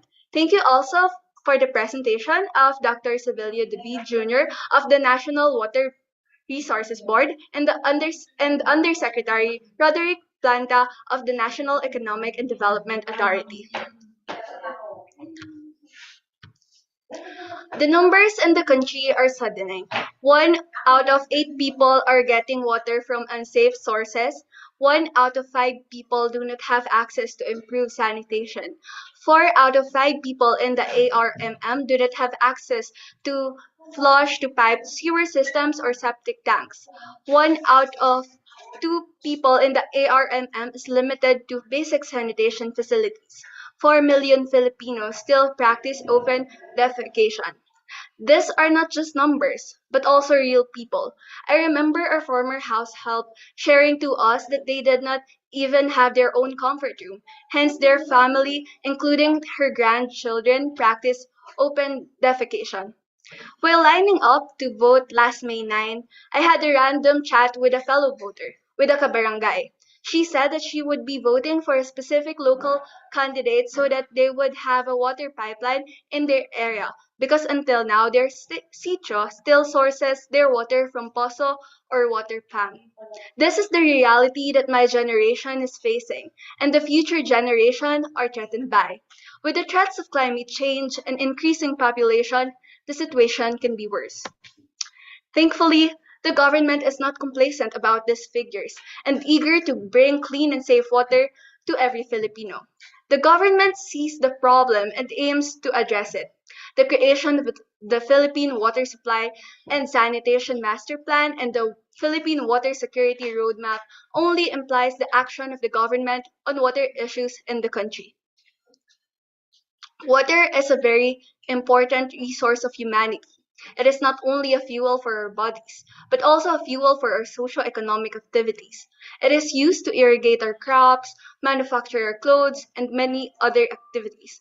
It is so valuable that it was said that it could be the main cause of conflicts in the future. It is reassuring that our government, through its agencies such as the NWRB and NEDA, are doing a hard-working job to ensure that we will have universal and equitable access to safe water and adequate sanitation by 2030. The key reform agenda action plan can be deemed as very comprehensive plan and strong commitment to achieve the goal by 2030. The action plan requires and pursues actions from different agencies with a realized fragmentation of the water supply and sanitation sector and uncoordinated efforts of many government agencies. Seeking the functions of different government offices promotes great collaboration among them and fosters effective actions with various functions being maximized. The priority action per key reform agenda are also very encompassing of the different facets of the water supply and sanitation sector. I would also like to commend four specific key reform agenda: building climate resilience, enabling access to funding and financing, managing data and information, and driving research and development. In a time of climate crisis, building climate resilience in every facet of our society is very crucial to adapt and mitigate the possible hazards caused by climate change. As a very integral part of human lives, water should be at all costs be protected from the impacts of changing climate conditions. Adequate funding and financial support from the government is also one of the critical initiatives from the government as it drives projects. Therefore, the action towards the achievement of the objectives indicated in the master plan can be performed. Improved data and information on WSS, as well as research and development, also provide a great framework for well-informed actions. It is good to know that we are investing in research and development, as this should be one of our most valuable resources in finding sustainable solutions. Personally, I was part of a funded project of NWRB, the Philippine Groundwater Outlook. FIGO aims to deliver constant, accessible, and transferable assessments of climate and population change on regional groundwater resources and their subsequent influence on flood, drought risk, and socioeconomics. My thesis is under this project. I have seen the potential of this project to really help in water security and management, especially for highly urbanized and water critical cities like Iloilo City, which was my study locale. We have great scientists in the country, and we should continue this endeavor in supporting them. Nonetheless, such as much as we consult scientists, we also have to listen more to the people to ensure that we are moving towards sustainable development and generally achieving sustainable development goals. In the case of water, mainly SDG 6, we have to ask ourselves, are we really giving stakeholders a voice? Do we constantly consider the best interest of our stakeholders? I acknowledge that stakeholder engagement was a step taken in creating the master plan and the roadmap. However, we must ensure that stakeholders, especially the local communities, are deeply involved in every project. We must take the advantage of the availability of local knowledge, which is not only effective, but is also ethical and humane to do. As stated in the National Water Supply and Sanitation Data Book and regional roadmaps, access to water supply and sanitation facilities is not only a basic human need, but is a human right. I hope we continue working together towards a sustainable future where every Filipino has access to clean water and adequate sanitation. For the Filipino children, for the Filipino youth. Thank you very much. Thank you, Ms. Alehar. Indeed, the youth sector is an important stakeholder and partner in addressing our societal and environmental concerns, not least of which includes water security. So once again, allow me this opportunity to thank both of our reactors, Dr. De Las Peñas and Ms. Alehar.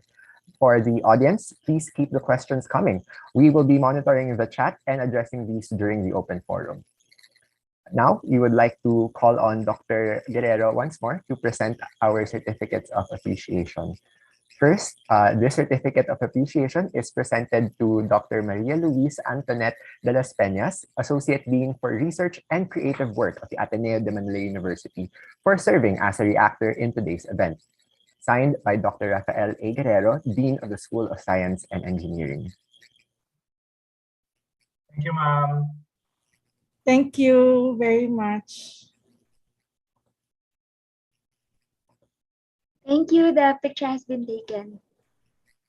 Thank you very much. Our next certificate of appreciation is presented to Ms. Erica Rose Alehar, Vice President for Administration of the Philippine Association of Environmental Science Students, for serving as a reactor in today's event. Signed by Dr. Rafael A. Guerrero, Dean of the School of Science and Engineering. Thank you, Erica. Thank you, Dean. Okay, thank you very much. The picture has been taken. Thank you. Now, before moving on to the next portion of our program, we would like to take this opportunity to share a video which was shared to us from S.C. Johnson to give everyone a better idea of one of the largest environmental problems of our time. We will also be sharing a second video in the chat box to show the company's commitment to sustainability.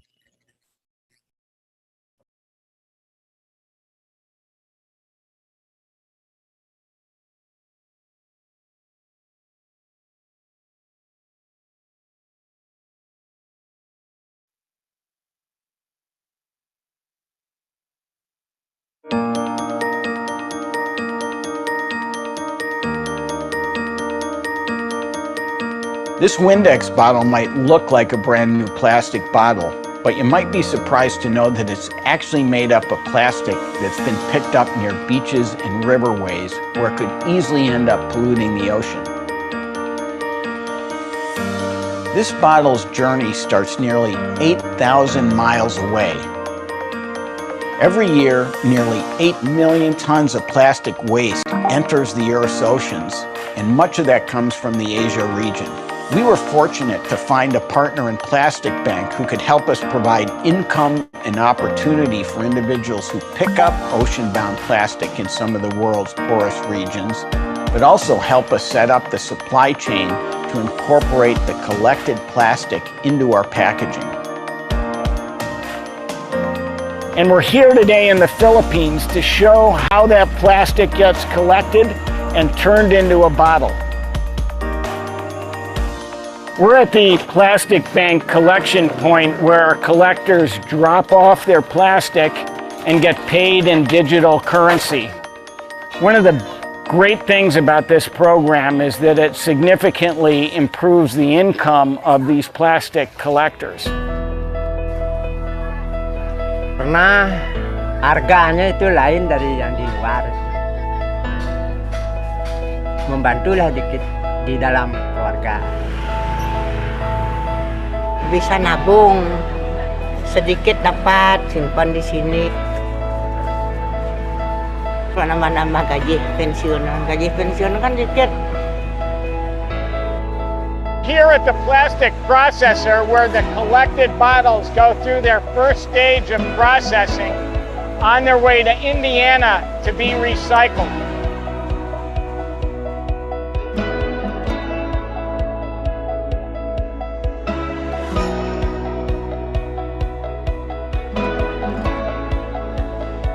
The flakes then arrive where they're further processed and they're melted down and turned into pellets like these.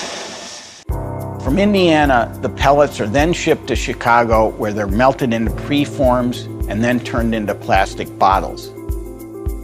At our factory in Wisconsin, we receive the bottles and fill them with Windex. And finally, they end up on store shelves like these. But this isn't the end. It's just the beginning because we've developed these Windex concentrates so that these trigger bottles can be refilled and reused dozens of times. So the next time you see a Windex bottle, I hope you'll remember how that bottle has helped to provide economic opportunities for people while also helping to make our planet healthier.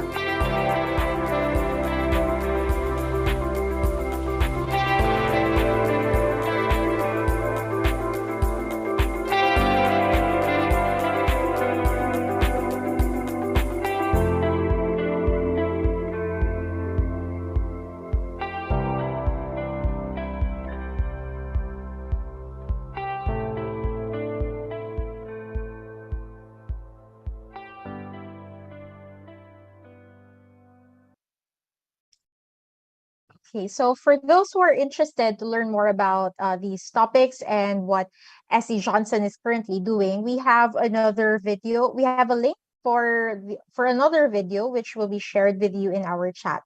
It's available on YouTube, as well as the video that was just shown is also available on YouTube in case you're interested to share it with others. So thank you very much again to our speakers and our reactors for imparting valuable information and insights.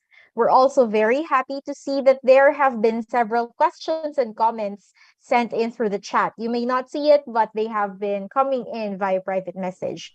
But please feel free to still send in your questions as the discussion flows. So we can start our room. And may I request for the speakers and for the reactors to please be spotlighted. Maybe we can remove the slideshow. Yes? Yeah. All right. So while that's being set up, our first question comes from an anonymous asker. What concrete actions are included in the plan to protect our watersheds? Any of our speakers or reactors can answer this, but since Dr. David is currently with the spotlight, so Dr. David, would you like to start? Yeah, thank you for that question. I think we have to recognize that in preserving the quality and of course the quality of our water, particularly surface water within our river system, we have to also take care of the quality and health of our watershed. So with that, some of the concrete plans of the government in protecting our watersheds or improving the quality of our watersheds. For DNR, we have this what we call the new National Greening Program. So it's a reforestation program being implemented by the DNR at a national scale. And right now, as an offshoot also of this typhoon Ulysses that affected northern Luzon in the Cagayan River Basin, the DNR and other government agencies are also implementing a reforestation program to improve the watershed and of course minimize the effect of extreme rainfall event in our river basin system, and in this case the Cagayan River Basin. Similarly, an interagency initiative is also being implemented, wherein watershed protection is is a main component in protecting the watershed of the Marikina River Basin. And some initiatives also are also being implemented in the Bicol River Basin. So I think these are some of the government initiatives that are being implemented in improving the watersheds, wherein the health of our watersheds is very crucial in preserving the quality as well as the quantity of our water system. Thank you very much, Dr. David. And Yusek, Eric, would you also like to address the question or? Well, technically, the reply to that is we yun nga, we have those master plans. Some of those hindi na reflect sa Philippine Water Supply and Sanitation Master Plan because these are consistent naman. So parang technically the aggregator po namin ng what the things that we want to do is the water security roadmap. That's the game plan. So parang just to say that what Doc Bill mentioned is really the game plan. But then again, as we've repeatedly mentioned, kung hindi po manipis po yung pagkaka-state namin doon, the way we are going forward about it, maaari nyo po kaming punahin. Parang ganun po yung aming kasi this has been our product po ng consultation ng government and stakeholders. But then again, you could make a case that we may have not properly coordinated with all stakeholders. So yun po muna, parang that's the easy answer for now. But the details again, we would like to come back and provide a more detailed explanation for that. Thank you, Yusek, Eric. Maganda talaga that we have at the very basic a direction of where we want to go. So yes, Doc De Las Peñas, Doc Ninette, you'd like to chime in? Meron lang akong gustong tanungin kay Sir Eric. Good afternoon po. Sir, Sir Eric, kasi kanina doon sa inyong presentation, may nabanggit po kayo na yung isa sa mga focus and action areas is really driving research and development, di ba po ba? Yes and, po. Yes, and really how do we conduct more R&D studies, di ba, on some of the areas that you mentioned and tying up with the academe. And in fact, may na-mention din po kayo that you're going to create some R&D division. There will be some, really initiatives to further this. So I hope that moving forward, this is something that we could also paano ba sa NEDA siguro how your agency can also help and partner with us, 'di ba? Kasi nakita niyo kanina may mga nabanggit din ako na ang dami naming mga research groups who are really devoted to helping research dito sa SDG 6. So yun din na sana moving forward. Sige po. Sige po, Doc. Siguro just to yung immediately reply, yung pong game plan kasi under the yung institutional reform is to have that R&D division rin dun sa Department of Water. Pero parang ang po dito for specialized studies for the sector kasi meron pa rin po naman tayong DOST. So parang yung mga the broad ones can be financed by DOST and then the little ones na parang that could itong variation po ng mga PhilGo, mga ganun po. Those are the things that parang it's mas po kasi kung sa aming dalawa po NED and WRB, although we can help NWRB find resources, yung pong nakalagay po sa master plan natin is yung ang mas nakatoka po yung NWRB para dun sa R&D agenda natin kasi mas palagi silang mas suki po nila kayong may pambayad po sila sa inyo sa mga academe. But we've been talking kami po ni Doc Bill kasi po ito po yung halos hindi namin talaga natatap talaga na talent yung academe kasi parang ang hirap pong lumapit naman makikiusap po kami palagi ng libre. Pero kung kunyari po yung sa research agenda po, parang ito pang isang pinag-usapan namin ng mga sector natin, yung mga agencies po natin, yung maaari po po yung parang ang sabi ko po sa kanila parang yung mga OJT type na parang sabihin natin magpapadala si NEDA ng 5 tao, si NW ng 5, tapos paiikutin po natin sa lahat ng agencies. Parang isang araw, sagot po namin sila sa NEDA, le-lecturean po namin lahat about water. Papamimeryendahin na po namin, sagot po namin. Pero next day, sagot po ng Ateneo. Next day po, sagot ng NWRB. That way we can engage the youth po, talaga yung makita yung buong gamut po ng problema ng bayan. Kasi para mas mahirap po yung kwentuhan ng 2 hours lang po eh. At least yung get to have that feel how NEDA does things in the yung national perspective, how the NWR does things. Baka pwede po natin pag-usapan yung collaboration yon. Kasi baka kahit pa paano kung hindi po naman yung talagang mas makatulungan lang po natin yung youth natin na makapag-develop ng mga studies sa sector sakaling interest po nila. Baka gano'n lang po muna yung pansamantalang naiisip namin.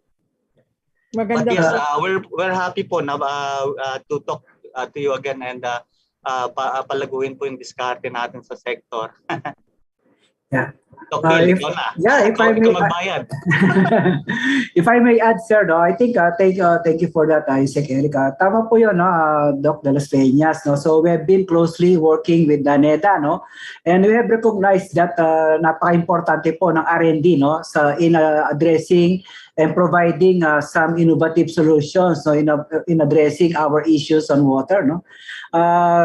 Sabi nga natin, technically, pag tubig ang pinag-uusapan, informed pa lang, water, siya lang ang element na comes in 3 forms, no? Liquid, gas, and solid, no?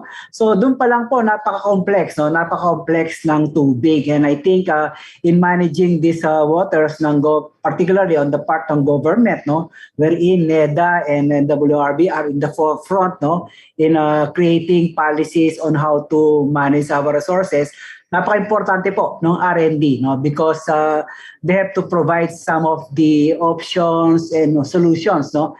Kasi sabi nga natin, hindi simple, no, yung iba nating solutions because yung demand for water is increasing, no? And of course, sabi nga natin, our resources water resource is finite, no? And sabi nga natin, may problema nga kami ni Yusek Eric dyan in some of our water stress areas, no?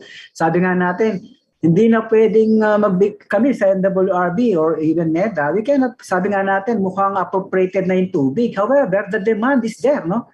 So sabi nga natin, hindi mo pwedeng pabayaan yung tao na nangangailangan ng tubig. As Erica said earlier, no, water is a human right, no, and I think the government is at the forefront in fulfilling, no, and providing that right of the people for water. And I think R&D is very important in providing some of the solutions na magagamit po ng government. And we are more than willing to collaborate with the academe, no? We are looking at the academe, no? In this direction in providing the R&D, no? Support, no? Sa ngayon po, sa part ng NWRB, we have been working with the OSC and of course being supported by NEDA also, and as well as DNR, no? More recently, the DNR has created what they call the water center, no? Water center by the DNR and some of these initiatives or R&D on water, and I think we are willing, no, to collaborate, no, with you also, no, and we are also interested, no, yung presentation nyo kanina or research nyo on about microplastics. Incidentally, we have a ASEAN initiative, no, on addressing the microplastics pollution in our waters, no. So meron po kaming ganong klaseng ASEAN initiative, and I think we are interested on your research or project on that one. Yeah, that's great. Doc, may dadagdag lang ako, may susumbong lang ako. Si Doc Bill, meron siyang cooperation with yung WIMSU. The water management. Water demand management. So parang ganun yung type na nag-MOU ba tayo, Doc Bill? So baka yes, yung ganun, parang, so I'm not sure how it kung mga center of excellence type of thing, and then probably at some point we get well, not us but you with our help get resources from yung mga interested na mga private sector, ano, kasi parang center of excellence naman, parang kami naman parang we get to help you have access to our information, internal information, kasi saan nyo dadalhin yung research, parang we get doon And then pangalawa siguro, Doc Bill, kwento ko na rin, marinig na rin nila, parang kunyari ka walang kausap ko. Yung umiikot tayo dito sa master plan, dito sa mga regional development councils po. Yung kasama po si Doc Bill sa Region 11, and then we did Mimaropa and Calabarzon. Ito past 2 days po na umikot po ako. Parang yung mga ibang areas, Calapan, nagre-request po ng groundwater studies kasi nagpapanik na po sila sa may mga intrusion na po ng mga salt water, tapos may mga contamination. Inutusan ng MWRB kung paano gawa ng paraan, pero I'm sure baka walang kaperahan rin. So I don't know kung yung partnerships natin maging creative tayo to get the LGUs, get the academe, parang, and of course the private sector to finance it. Baka doon po yung mga solution na ibang nakikita natin, kasi government cannot do it alone Hindi rin marami ang pera ni Doc Bill Pero if we properly do a proposal, I guess, and baka naman ma-interested to do things. I'm sure may mga presence naman sila sa areas. Yan, Doc Bill. And then, bahala na. Tama. Tama yun, sir. No, I think we can also, as you said, we can conduct some specific bilateral meetings with the academe, to digest, yung natin, yung mga master plan and the roadmap, and how can the academe can help, probably you can focus some of your researches, kung ano ba yung mga emerging issues natin on water security, and of course with the master plan, na in fact, some of this data are already available. Meron man kaming data, and I think kailangan lang namin ng katulong yung mga experts that can analyze also, that can help us analyze some of this data. And kung may kailangan additional data, siguro pwede po natin pagtulungan yan, including the access to some funds, both from the government or even the private sector. Saka development partners po, parang ang kailangan lang po naman sa NEDA, like we all know that there are countries that are into water, malakas po sila, yung mga like the Dutch, yung Korea po, and well, Japan din po, mga tumutulong po yan. So if we have something in mind na mapag-usapan natin siguro collaboratively, then we'll look for those avenues po, kasi talagang maraming kailangan gawin, and it will just support yung ating plea for yung strengthening ng institutions, kasi at the end of the day yung policy making is dependent really on the quality of information that we have. And parang talaga namang doon sa setup talaga natin, mas objective at mas malakas talaga yung academe sa mga ganyang parte ng trabaho than government, So Dr. David at Sir Eric, di ba nandito naman din si Dr. Rafael Guerrero, si yung Dean ng School of Science and Engineering. And I'm sure in terms of how we can move forward in research projects, we can do that. Kanina nabanggit ko, di ba, yung work ni na Dr. Ay Guzman sa Zamboanga din. Di ba? Yung kasi may na-mention kayo yung WIMSU. Di ba? Apo. Dati kasi nung bata pa ako, nagturo ako dun sa kasi taga Zamboanga. At alam ko maganda, marami talaga opportunities to really understand more about yung concerns on issues on water doon sa Zamboanga. So bahang pwedeng future collaboration.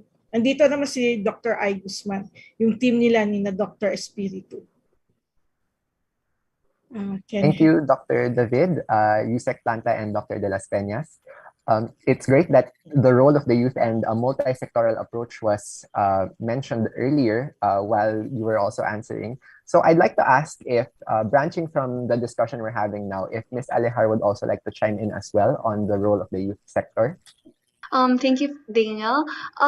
Yes, of course, the youth could really have a great contribution in this research and development, especially to help the water sector. I think um, strengthening partnerships with LGUs as well as local or state universities in the provinces could also be a great avenue to seek or pursue the contribution of the youth. Dr. Sir Planta, Undersecretary Planta mentioned earlier that they are planning to have internships. I think with the partnerships with state university would have a greater scale of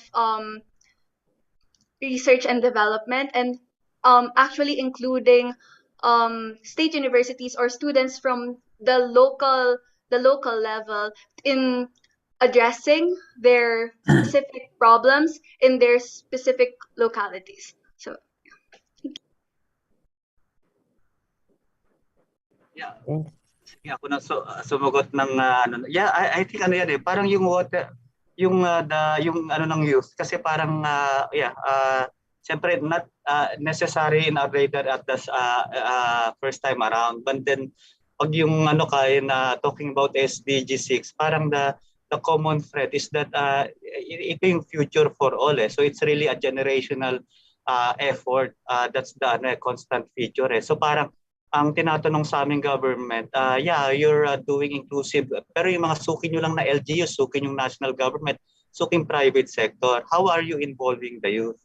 Parang ang hirap sagot na ano kasi hindi naman usually kasama doon sa ano doon. So parang ang mga kinikwento nilang models na nakita rin namin, yung parang meron sa DATS na ano doon eh, meron silang tinatawag na Water Youth Network na yung mga OJTs there, tapos bakas-bakas sila, what I mentioned, parang yung the private sector, let's say for in their case, yung parang Manila Water, they take care of the expenses and then every institution host this youth for a specific period. Let's just say one day, tuturuan ano ba talaga yung interest nyo, kahit mga tree planting, whatever you parang and then I don't know kung paano ano doon, but technically in a super like short term 2-week experience, ang daming mapupulot ng ano it's really eye opener for ano and then parang baka sakaling makatisod kami ng future water warriors, so to speak, di matulungan naman kami bago kami mag-retire ni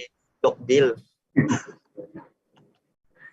So but yeah, so I think we'd like to explore that ano na parang yung partnership with academe kasi pwede naman ganun po eh, parang if we could do that consistently and then I'm pretty sure that Doc Bill can host a set of students for 1 day or 2 days kami din sa NEDA, and then LUA, DILG, LGU, and also the private sector. Parang, di ba?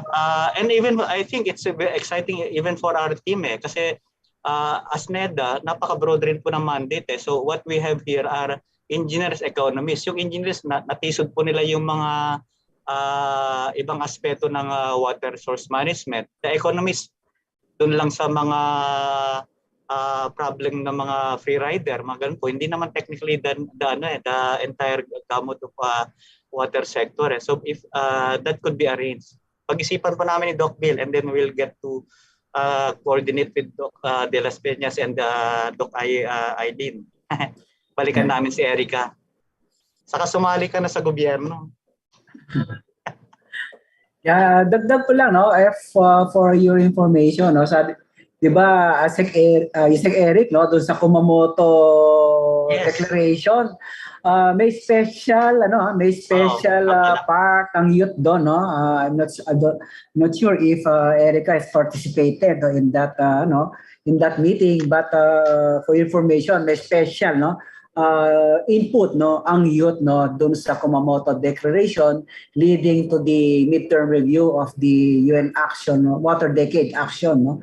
And ang WRB has been regularly hosting mga internships no or OJTs no in recently, I think sa mga state universities natin, particularly sa UP, I think we will be hosting again, no?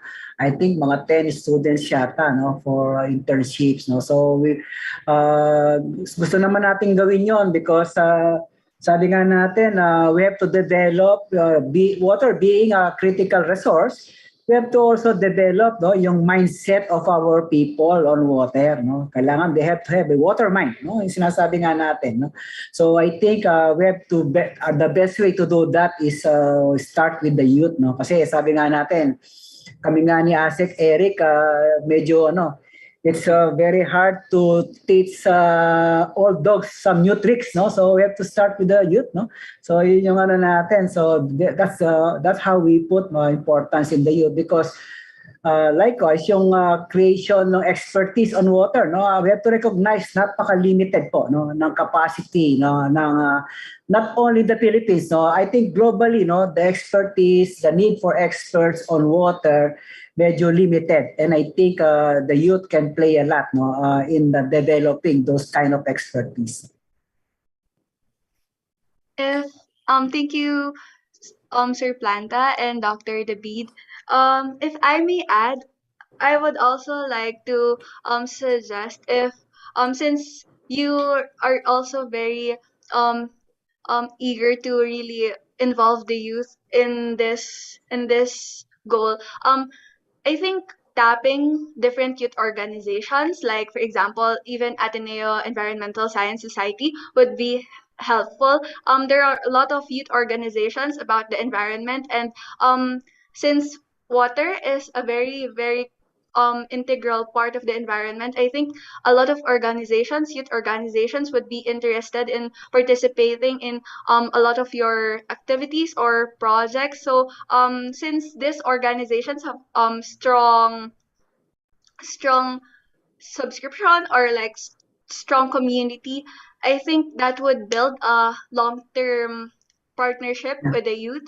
Another thing with the internships, I'm glad that I was actually an intern of the Philippine Groundwater Outlook because I'm also doing my internship under the project, and it is a great opportunity to be involved in this kind of project that is funded by, for example, the NWRB. So if this could be a very widespread thing, like if it can be also applied to other universities, to other projects, it would also be a great avenue for the youth to also contribute to the water sector. Actually, I will also be joining the Boracay team with NWRBDOST-TIESA. So it's a water for tourism program. So I will be part of it since I'm a graduating student already.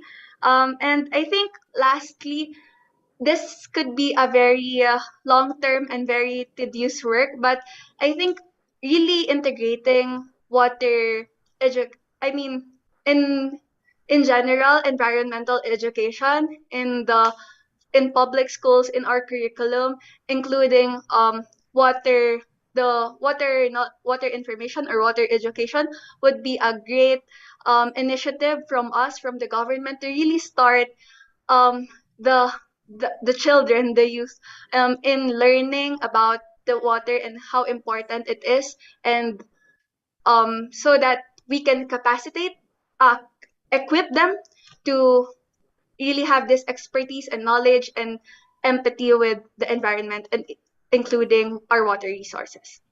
Thank you. Yeah, I think thank you no Erica. I think that's very reassuring no. I think pag-usapan namin ni Yusek Eric no on how to fully integrate no yung concerns of the youth. Medyo sabi nga natin we are seeing big opportunities no in working with the youth sector no particularly on water demand management kasi kailangan natin yan no, advocacies no. We have I think we are trying to develop that program, and I think advocacies and on water demand management, I think the youth sector can play a big role there no. So I think magandang opportunity, and I think we'll discuss that with the USEC, the team of USEC Eric at Taneda kung paano natin may involve ang mga youth dito. Yeah, sige, dahil assignment na rin lang at assignment sa amin dalawa, Miss Erica, ganito siguro ang inisip kong gawin natin. Ano? Parang perhaps pwede ba tayong parang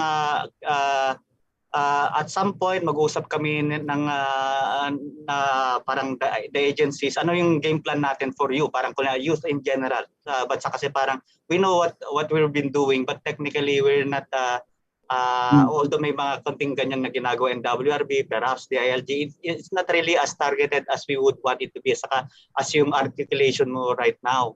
So parang mag-usap kami, and then parang at your end, parang kayo na yung maghanap ng mga sino yung mga dadalhin. Sa mag-meeting tayo ulit, and this is the game plan, parang ganon. Tapos parang let's start by kasi parang kahit naman sabi mong maganda yung pangarap namin, baka hindi naman rin yung gusto ninyo, hindi rin naman yung tama. Parang there's a way of getting our both our intersection ng ating interest, and then parang we'll help refine it as we go along. So parang at least masimulan na, kasi parang even with those NWRB funded na strategy, napakalit siguro yun, and if we do not fully justify it, hindi rin naman kami totally mabibigyan ng pera eh. And what we're saying is that by the time na kung continuous yung usapan natin, we can tell the other our other partners na meron kaming process of doing this. We have ideas, they have ideas, and then it makes sense that you provide resources because it's one way of engaging the youth in this sector. Parang ganun ba? Parang, and then the other teams like I'm sure meron yung DPWH, but it's not parang baka afterthought eh. Hindi katulad kunyari mas purposive pa si NWRB. Hindi ko rin alam sa DLG. NEDA, we'd like to think na ganun kami, pero hindi rin naman kami na, how do you say it, strategic about it. Pag may request, tulong. Pero hindi namin pinag-iisipan na as a planning institution na parang how do we want to move forward with this. So ganun siguro. Baka sino bang natin, si Don ba saka si Mr. Daniel, parang mag-meeting kami a few days kami ni Doc Bill and the team, and then let's promise to meet in I don't know, July, I don't know, August. Siguro baka August, parang ganon. Kasi para magpapakwit pa kami sa mga bago naming amo ni Doc Bill eh. Sabihin namin na may pinangako kami dito, kaya supportan nyo kami. Pare-pareho naman po yung direction natin towards wanting a sustainable world and a sustainable action plan. Thank you very much to our speakers and to our reactors. Isang question lang, pero parang ang dami ng questions na nasagot.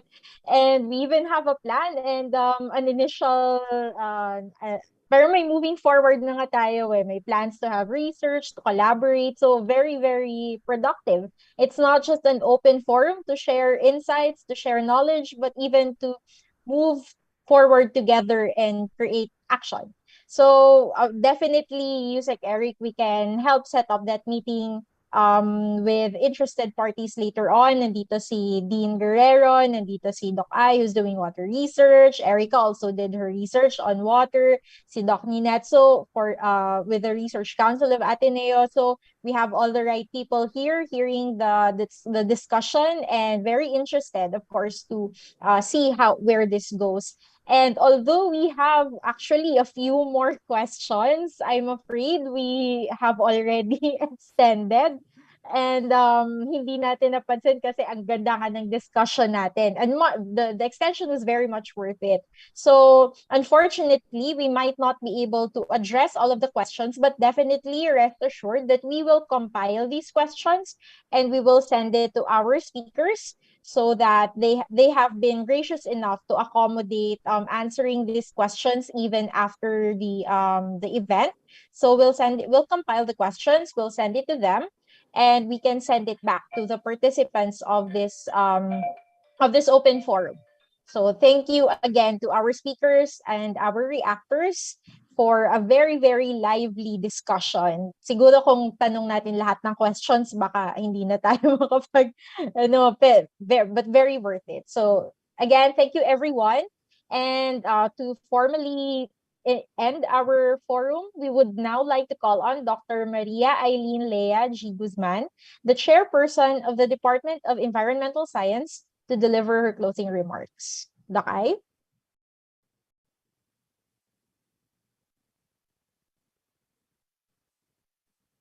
On behalf of the faculty, staff, and students of the Department of Environmental Science, the School of Science and Engineering, the Ateneo Research Institute for Science and Engineering, I would like to express our heartfelt gratitude to our two panelists, Yusek Roderick Planta from the National Economic and Development Authority, and Executive Director Dr. Sevilio David Jr. of the National Water Resources Board. I'd also like to thank our two reactors, Dr. Ninette de las Peñas and Ms. Erica Alejar. Today's event would have never happened without the generous endowment of SC Johnson & Johnson & Sons. I would also like to thank the faculty, staff, graduate assistants, teachers assistants, and students from the Department of Environmental Science and the Ateneo Environmental Science Society for all of their hard work, both on and off camera, to ensure a successful event today. Our gratitude is also extended towards Mr. Chris Castillo and his team for managing our online event. As the Department of Environmental Science celebrates its 30th founding anniversary, we are reminded that caring for our water resources, as well as for the Philippine environment in general, does not rest on the hands of a few, but on all of us. Whether we're from the government, the private sector, the academe, rich or poor, young or old. The challenge for us in the next 30 years is to continue being stewards for the environment, despite the numerous upheavals that we face, whether it be political in nature or a global pandemic. With that, I'd like to thank everyone for joining us this afternoon, and please do look forward to the activities of the Department of Environmental Science as we continue celebrating our 30th founding anniversary. Thank you. Thank you very much, Dr. Guzman, and thank you everyone for staying with us on this very interesting and comprehensive discussion. I know we went a bit over time, but I'd also like to extend our gratitude to the Campus Events Management Office, to Mr. Chris Castillo, Mr. Albert Santos, Mr. Vince Cosmiano, Mr. Jack Torontegui, and Ms. Aleli Diaz. Thank you also to our sign language interpreters, Ms. Edna Comia and Ms. Annalisa Regis, for helping make our event as inclusive as possible. Again, on behalf of S.A. Johnson & Son Incorporated, the Department of Environmental Science, ARISE, and the Ateneo de Manila University community would thank you everyone for your participation in this forum. Please don't forget to accomplish our event evaluation form. Our tech team has posted the link in the chat. Requests for e-certificates will also be coursed through the same form. We also invite everyone to check out our Facebook pages. That's ADMU School of Science and Engineering and ADMU Department of Environmental Science, which you can scan through the QR codes on screen. Before we officially close the room, we invite everyone to please turn on their cameras momentarily as we take screenshots of the gallery.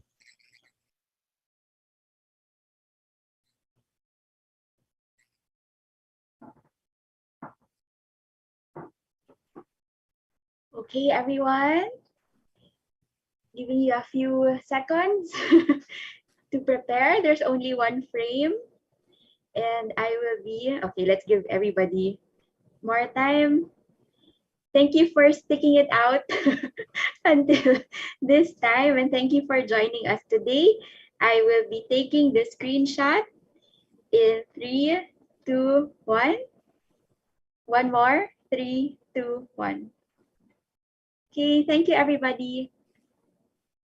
Thank you again, everyone, and please enjoy the rest of your day. Salamat po. Thank Salamat you din. po. Thank Salamat you. Mr. Carson. Thank you, Yusek. Thank you, Dr. David. Doc Thank you, Bill. Don. Thank you, Daniel. Thank you, everyone. Thank Thank you you, Doc po. Bill. Thank you Thank po, you, sir. Yusek. Doc Bill, marami Thank you, tayong Doc assignment. Ninette. And Meeting thank you, tayo. Elka. Sir, babalikan kita sa internship na offer niyo. Sure. Yes, ma'am. Okay, thank you. Thank you. Thank you very much po. Thank you po. Congratulations, I. Thank you. Thank you, Dean. Thank you to the entire team.